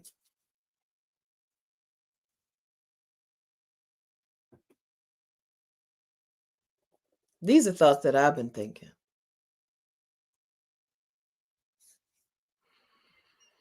Yeah, thrifting might be the answer. I've never, I don't know if this is a me problem. I've never, not one time, walked into a thrift store and walked out with an item of clothing. I'll get some other stuff. Rashida and I went to during the meetup in um, Florida. Rashida and I went to a meetup in Florida, and they took us to a thrift store. And I was like, if I was somewhere else, I would buy this china, right? There's always something in a thrift store that you would want, china, a knickknack. But I've never come away with clothing. First of all the average height women out here buying up all the good. Maybe I don't go enough. Everybody is average height like me, and they buy up all the stuff. GF says it's all the skinny girls buy her size. For me, it's all the average height big girls buying my size. Maybe that's the problem. Maybe we need size thrift stores by size, right? Where are the plus size tall thrift stores? Maybe that's what we need, or consignment stores. maybe that's what we need. Plus size. Where is the plus size tall consignment stores? I don't really wear tall brands, but I would. I'd rather buy a tall than have to guess. But where? Where? Come to Richmond and Newark, New Jersey. Okay. Okay. Orletta says estate sales. Women who passed on have some great stuff. So how do you find estate sales? Yeah, quality. It was made to last. Hi, Roshni. Made to last. Well, when I come to visit y'all in y'all cities, you have to take me to the thrift store where I can find clothing. I don't need the china, the thrift store with the good furniture and the china. Take me to the thrift stores that have clothes. I would like to do some sort of, I know I've thrown out 18 different resources today, but pick the one that works best for you. I would like to do, I have my YouTube Success Society. Oh, shoot, I just closed out the comments and I don't know how to get it back. I have my YouTube Success Society, which is coaching for people who are using YouTube, for Black women who are using YouTube to market their businesses. I would like to do some in-person coaching if I'm going to be here and not go to a house sit in Ireland or Scotland. If I go to a house sit in Ireland or Scotland, I'm doing it because I want to live a Hallmark movie life. Okay. If I stay here instead through December, it's because I want to do some in-person coaching. So either way, I win. Either way, I'm happy. Hey, Erica Fox. I didn't notice that was you. I saw the comment, but I didn't notice that was you. Hello. Either way, I'm winning. Either I'm living a Hallmark fantasy life in Ireland or Scotland, going to Christmas markets, or I'm still here in December and we're doing some kind of in-person coaching thing. We'll see which one works. If I don't get a house in the next few days, then I'll organize some sort of in-person YouTube Success Society coaching soon. There's not a whole lot of time, but hopefully I can get four or five people together and we can do some coaching here. Okay. Okay. All right. Yeah, I believe our money talks. I believe your money is your voice. People say your vote is your voice. I believe your money is your voice.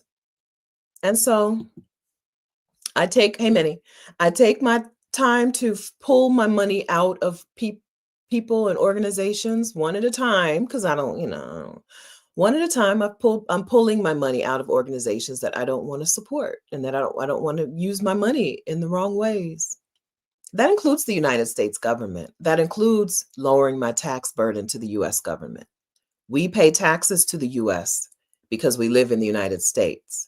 We will always have to file taxes in the United States unless we renounce our citizenship. We will, even if we live abroad, we'll still have to file taxes, but you won't always have to pay taxes. The amount of taxes that you owe to the United States is significantly lowered when you don't live there. When you spend 300 and something days out of the US, your tax burden in the US is lower. So also, they're one of those organizations that I don't trust with my money and I don't want to pay my money to. And so moving abroad is also a piece of that strategy, right? Being abroad is also a piece of that. My money's not going there, right? Just like my money's not going to Jeff Bezos so he can turn an election through the Washington Post. And my money's not going to Elon Musk. And my money's not going, right? My money also, I don't want my money to go to the US government. State of Delaware, I trust a little more. I do trust the state of Delaware a little more. But the US, so my state taxes, I don't think my state taxes are less because I don't live here. I don't think. I've never seen that on the form. But federal, absolutely. Absolutely.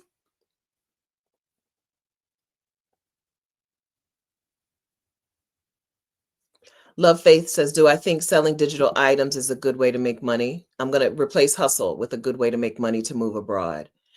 For some, it depends on what you know and who you want to sell your products to.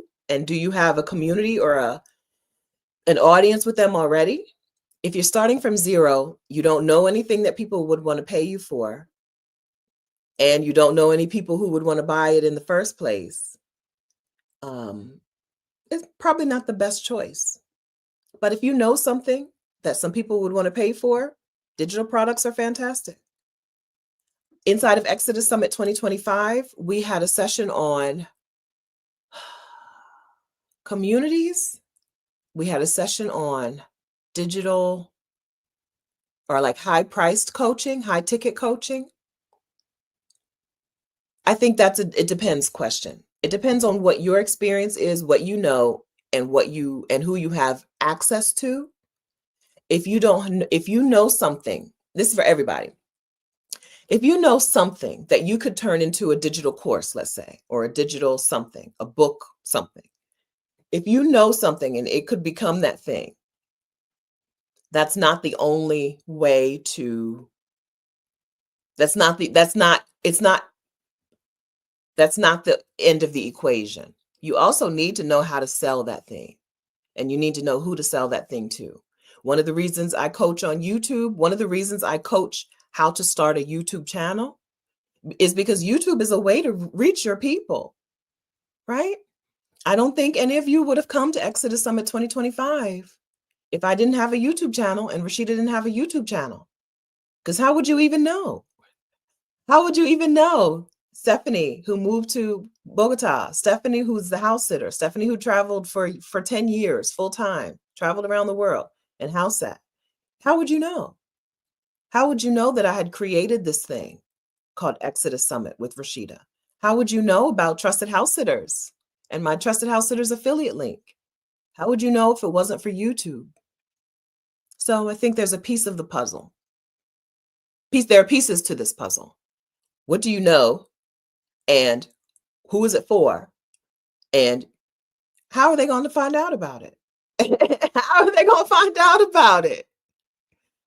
YouTube for a lot of us, for most of us, I think it should be YouTube. I've said this. I think it should be YouTube for almost everyone. It's free.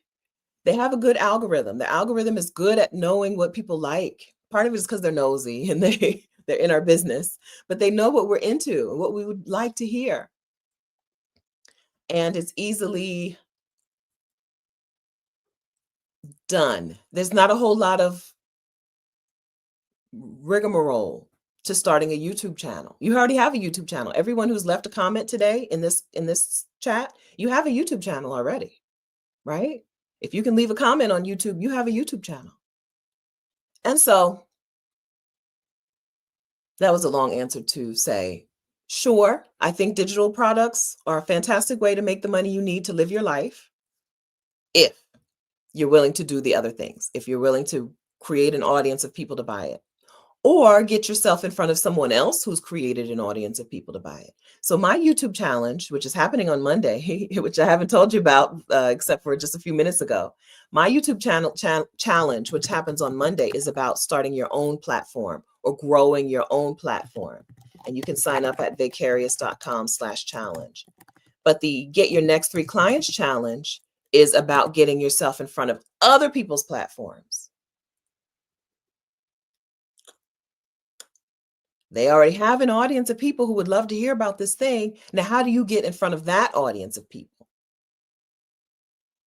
Okay. So those are my answers. Yeah. Right. YouTube is a place that people go to get answers to questions. I just told you, I just learned how to sew cashmere, how to repair holes in cashmere on YouTube. And I learned about, what was the other thing I told you I learned about this week on YouTube? Leather. Leather. I've been watching leather videos on YouTube. YouTube is where people go to solve their problems. If you are one of those problem solvers on YouTube, it's going to make it an easier place. It's going to make your business easier. It's going to make business easier. Yes. Nosy. YouTube is very nosy. That's right. That's right. So I pointed you to a lot of resources. Hibernation time, okay, means that some of you need to be doing nothing. Some people need to do nothing. Okay? Understand that. That's the default. However, if you want to work on one of the things that we've talked about today, if you want to work on house sitting, join us in Exodus ASAP. We'll do some house sitting coaching this week. If you want to work on your YouTube channel, join us in my YouTube challenge, vicarious.com/challenge. If you want to work on your Peace Out protocol, join us in Exodus ASAP. We'll work on your Peace Out protocol, ExodusASAP.com. Okay, my YouTube challenge starts on Monday. It's very soon. My YouTube challenge starts on Monday. It's Monday through Friday, 3 p.m. Eastern time is the coaching time. It's going to be very, very small. I'd be surprised if there are 10 women in the challenge. Because I don't want to work that hard right now. I want to do the challenge because I haven't done it since before the summit season started. But I also don't want to work that hard. Okay, so this is a good time for you to come in and get as close to individual time as possible. Right? Can you still get the recordings from Exodus Summit 2025? You sure can at ExodusSummit.com. ExodusSummit.com is where you can get the replays from Exodus Summit 2025. Yeah, there's all kind of learning on YouTube. It's where we go to learn things, which is why if you solve someone's problem, if your business is about solving someone's problem, whatever that problem is, how do I knit, or how do I repair cashmere? How do I fix a toilet? If you solve someone's problem, how do I move abroad? How do I make more money? How do I quit this job? How do I do my hair? If you solve someone's problem, how do I eat better to feel better? How do I stop leaking pee every time I laugh? Right? If you solve someone's problem, I think you should be on YouTube. How do I use my what does the year of the horse mean for me? Right? All of these things I've seen and looked up on YouTube just in the last little while. Most of these things. And I didn't look up the toilet thing. I don't have a toilet problem. I don't have a toilet problem. And I haven't watched a hair video on YouTube in quite a while.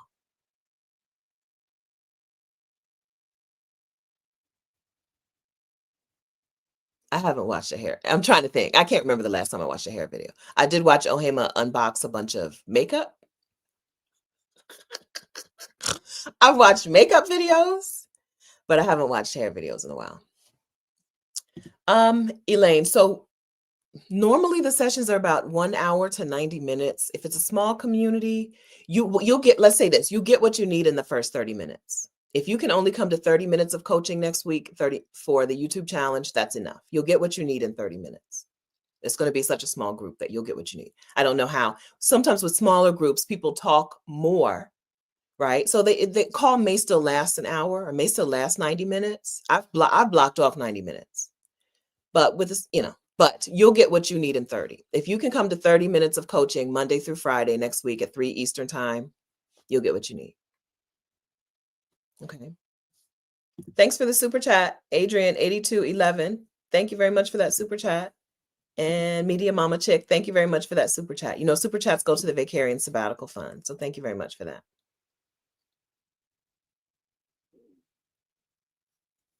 All right, how did we do today? We had a woman go through the YouTube, through the, what is it called? This is not a problem that I have because you may or may not know, I've only given birth to a 1-pound baby. I gave birth to a 1-pound baby. So that's not a problem that I have. But we had a woman in the challenge. Her name will come to me. It's always as soon as we're finished. It wasn't Samira. Maybe also Samira. Are you here? And that was her coaching business. She helps women stop leaking pee. Right? I'm like, girl, get on YouTube. Get on YouTube. You should be on YouTube. If that is what you help women do, they're already looking for that solution on YouTube. Be on there. Who was that? As soon as we're done, I'll be like, and her name was, right? All of these things, there are things that people are looking for.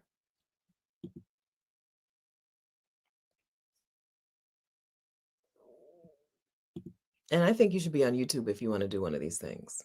If you solve a problem like that. Or like, so we talked, those were all personal things, but some business problems. What are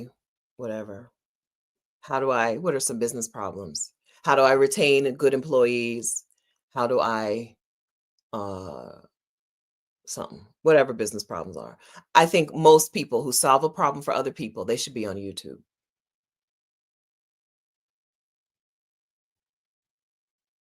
I think. Okay, join us. I'm getting off the fence. Join us. Let's make some progress. Welcome. Thanks, Kimani. Yeah, come on over if that's where you are in your thing. Don't do everything. Come to the YouTube challenge if this is where you are. If the next problem that you want to sit down and solve is YouTube, right? Because you want to get clients for your business, or maybe you just have something to say. YouTube doesn't have to be about business. If the next problem you want to solve or the next thing you want to do is YouTube, come on to my challenge, vicarious.com/challenge. And let's work on that together. There'll be a nice small group so that you can get to know each other and if y'all want to, you can stay accountability partners and keep working on your channel progress together. It's good to have YouTube channel buddies. It's good to have buddies when nobody says Stephanie Perry, they say Stephanie, Rashida, Adelia, our Black Utopia, right? Blacks at Global. They name us all as though we're one. That's because we're buddies. Right? Even though we talk some of the same stuff, some of what we talk about is it's the same stuff, right? We go together. It's good to have that. It's good to grow together. It's good to it helps YouTube, first of all. If you're similarly related to other people and you're connected to those people, YouTube is like, oh, well, then I know that I can show your stuff to them. I know I can show their stuff to your people. It's really helpful. It's really helpful to have a little gang. So if you want to join my challenge next week, starting on Monday, meet your little gang, part of your gang, right? These are questions that people ask on YouTube. And if you solve these problems, I think you should be on YouTube. Like, I can't do any more than show you my example, right? My example is that all these women who just said today, I'm house sitting here, I've house sat there, I house sat this many times, all of those women, that I get the credit because I started talking house sitting on YouTube. I don't know very many of them would have ever been house sitting if it wasn't for me talking my talk on YouTube, right? That's why I teach people how to start talking their talk on YouTube. So you're welcome to join, but pick the thing. Don't do everything. You shouldn't be joining Exodus ASAP for the Peace Out Protocol Challenge and taking the YouTube challenge and whatever else I just said, right? Pick one thing, okay? It's December, okay? Hibernate. Slowly. Let's take our time. or use our time. Let's use our time for us. But this is a thing. While you're in that challenge, I'm in another challenge, right? I'm doing a challenge for a coaching program I'm considering joining. So I'm going to spend a little bit of my December, a little bit of my hibernation time learning from a new person and seeing if they can help me. So we don't want to be doing a whole lot. If this is your hibernation period, we don't want to be doing a whole lot, but I am going to be doing some new things, trying out some new things because I have time, because there's less going on. There are coaches who do this kind of thing, Kiki. Are you saying this is what you teach, or is this what somebody else's teaches? There are coaches who teach you anything. There are people, if you're going to YouTube for a question, if you have a question, somebody is getting answers to that question off of YouTube. Somebody's getting answers to that exact question right from YouTube. If you help people with that thing, you answer that question on YouTube. You're the person who does that thing, just like I'm Stephanie the house sitter. You can be the person who does that thing. I don't know that y'all know any other person who teaches house sitting. You might, right? Diamond, Diamond, brand new Crystal. You might know some other women who talk about and teach house sitting. But you can establish yourself as Stephanie the house sitter, or the person who does that thing. You can establish Stephanie from Exodus, right? Krishan from Black Sit Global. You can establish yourself as that person who does that thing by talking it on YouTube. My first rodeo. I'm a van life nomad that has a nomad channel, and found your channel because YouTube recommends nomad videos to me. That's right. YouTube is very good. The algorithm is good. For all its cons, it's very good at knowing if you like this, you'll probably like that. That's what we do in my challenge. We learn how to make the most of that. In my challenge, that's exactly what we do. How do we tell YouTube who we want it to associate us with? How do we tell YouTube who we're related to? That's what we do in the challenge, right?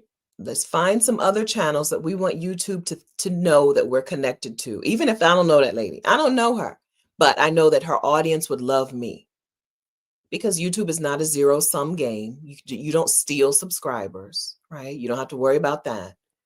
People subscribe to more than one channel about anything. I know I watch more than one leather channel, right? I watch more than one makeup channel.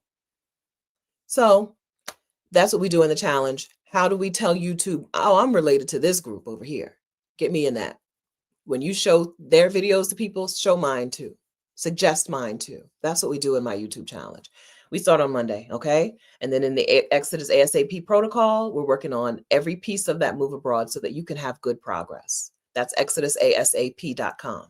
You can make progress. Even in December, even during hibernation, you can walk away from this year, from 2025. You can walk away from 2025 saying, I have a plan. I got a move abroad plan. Now all I have to do is execute it. Pick my feet up, put my feet down. Now all I have to do is keep moving. You could leave 2025 with your peace out protocol together. You don't have to go into another year thinking, I don't know. I want to, but I don't know how I'm going to. I want to, but I don't know if it's possible. I want to, but I don't know where the money's going to come from. You would. If you were in Exodus ASAP and you did our challenge and you came to our coaching, by the time December's done, you'll know. ExodusASAP.com. All of the links are in the description of this video. Okay? All right. So I think for the 14th time, I think we finished today. If you would hit the like button before you go, I would appreciate that. And then if you would hit the share button and share this video with someone, with a Black woman who would be interested in it, I'd appreciate that. Thank you kindly. All right, friends, I hope you have a good week. I hope it's warm where you are, or if it's cool, I hope you're okay with that.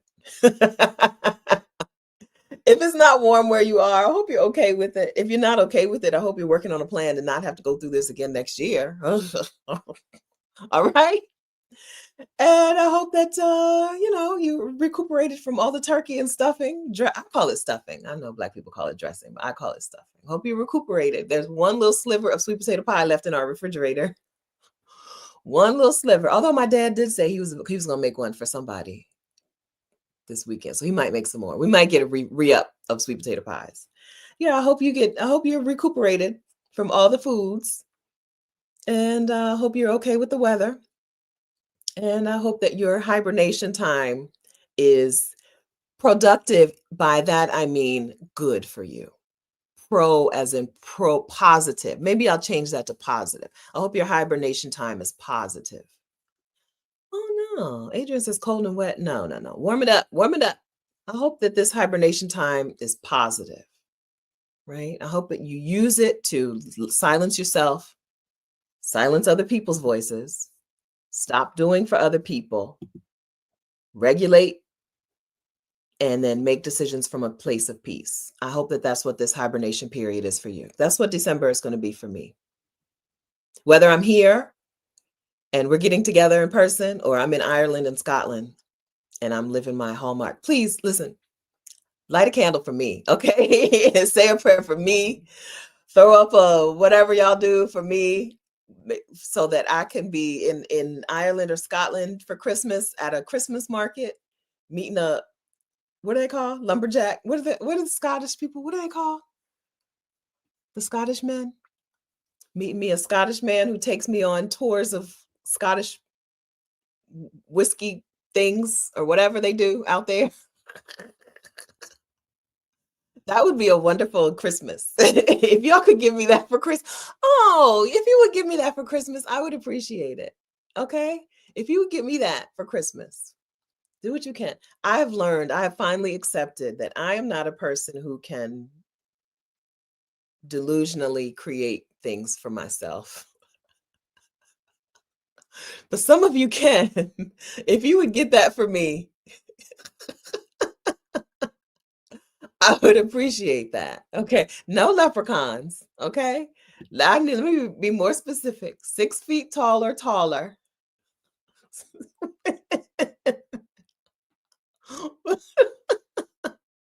Okay. Let me be more specific. Okay. That would be really great. That would be a great Christmas. Can you see it? Can't you see that? Me in my wrap coat with buttons on it?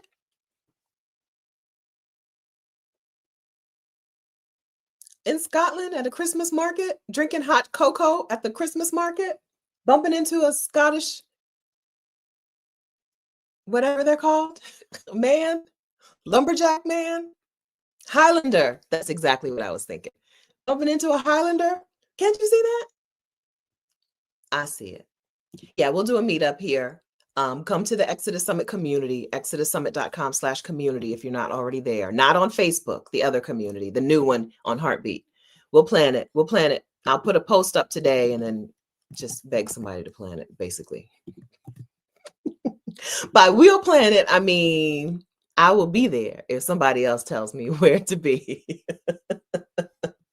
Yeah, I think some of y'all are able to manifest things out of thin air. I would like that for me. Thank you. I've learned that's not my specialty. I need to work. I'm a person who can manifest things through action and work. Some of y'all can manifest things through wishing. Do that for me. Okay. Click your heels 3 times for me. Please. Okay. I took the thing and it said I was a it says what's the other, there's you take that quiz and it says you're a something manifester, blank manifester. That's what I got on the quiz, but I think they meant you can manifest it if you make it. If you make it. The quiz told me I was the human design, a something manifester. But I think they meant if you make it, then you have manifested it actually physically. Generate. That's what they called me, a generating manifester. I need to read up. I must have misunderstood. I misunderstood. Looking back over my life, I'm like, every time I was like, I really need this thing to work out for me out of nothing. I need this thing to work out for me out of nowhere. It's never worked out for me. I, I've learned that. That's a lesson that I learned.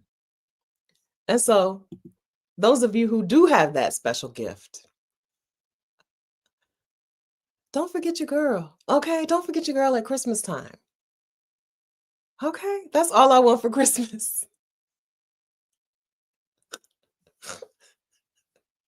Let me go. Let me go. That's all I want for Christmas. A few dates in the Scottish Highlands. I don't think that's too much to ask. At the Christmas market in Glasgow, Edinburgh, was I Dublin, Cork even. I don't even Cork. I don't mind it. I'll buy a sweater. I'll buy some weatherproof shoes for that. Okay, I'm giving y'all time to say goodbye, but I don't think I've said it's time to say goodbye. It is time to say goodbye, okay? But I like it when y'all say goodbye to me because, I don't want to just feel like I walked out the door. I want y'all to say, okay, thank you. Okay, so then we have a better list here. Oh, I scrolled past it. I lost it. Better list from Octavia, 6 feet or taller, kind, written by a woman, Highlander for Christmas for Stephanie. Thank you.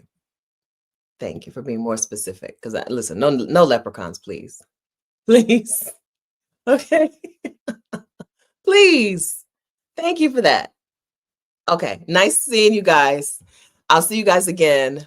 No matter what, I probably will be still here next time we get together on Saturday. And of course, if you're in the challenge this week, but maybe by the Saturday after, I'll be somewhere else house sitting. Okay. And maybe you'll be somewhere else house sitting. Okay. Eh, Listen, I'm not greedy. You absolutely can have your Hallmark Christmas as well. I want that for you too. Get to house sitting, please. Okay. Thank you, friends. So nice to see you all. Missy says, stay amazing. Nice to see you. Happy weekend. Bye, guys.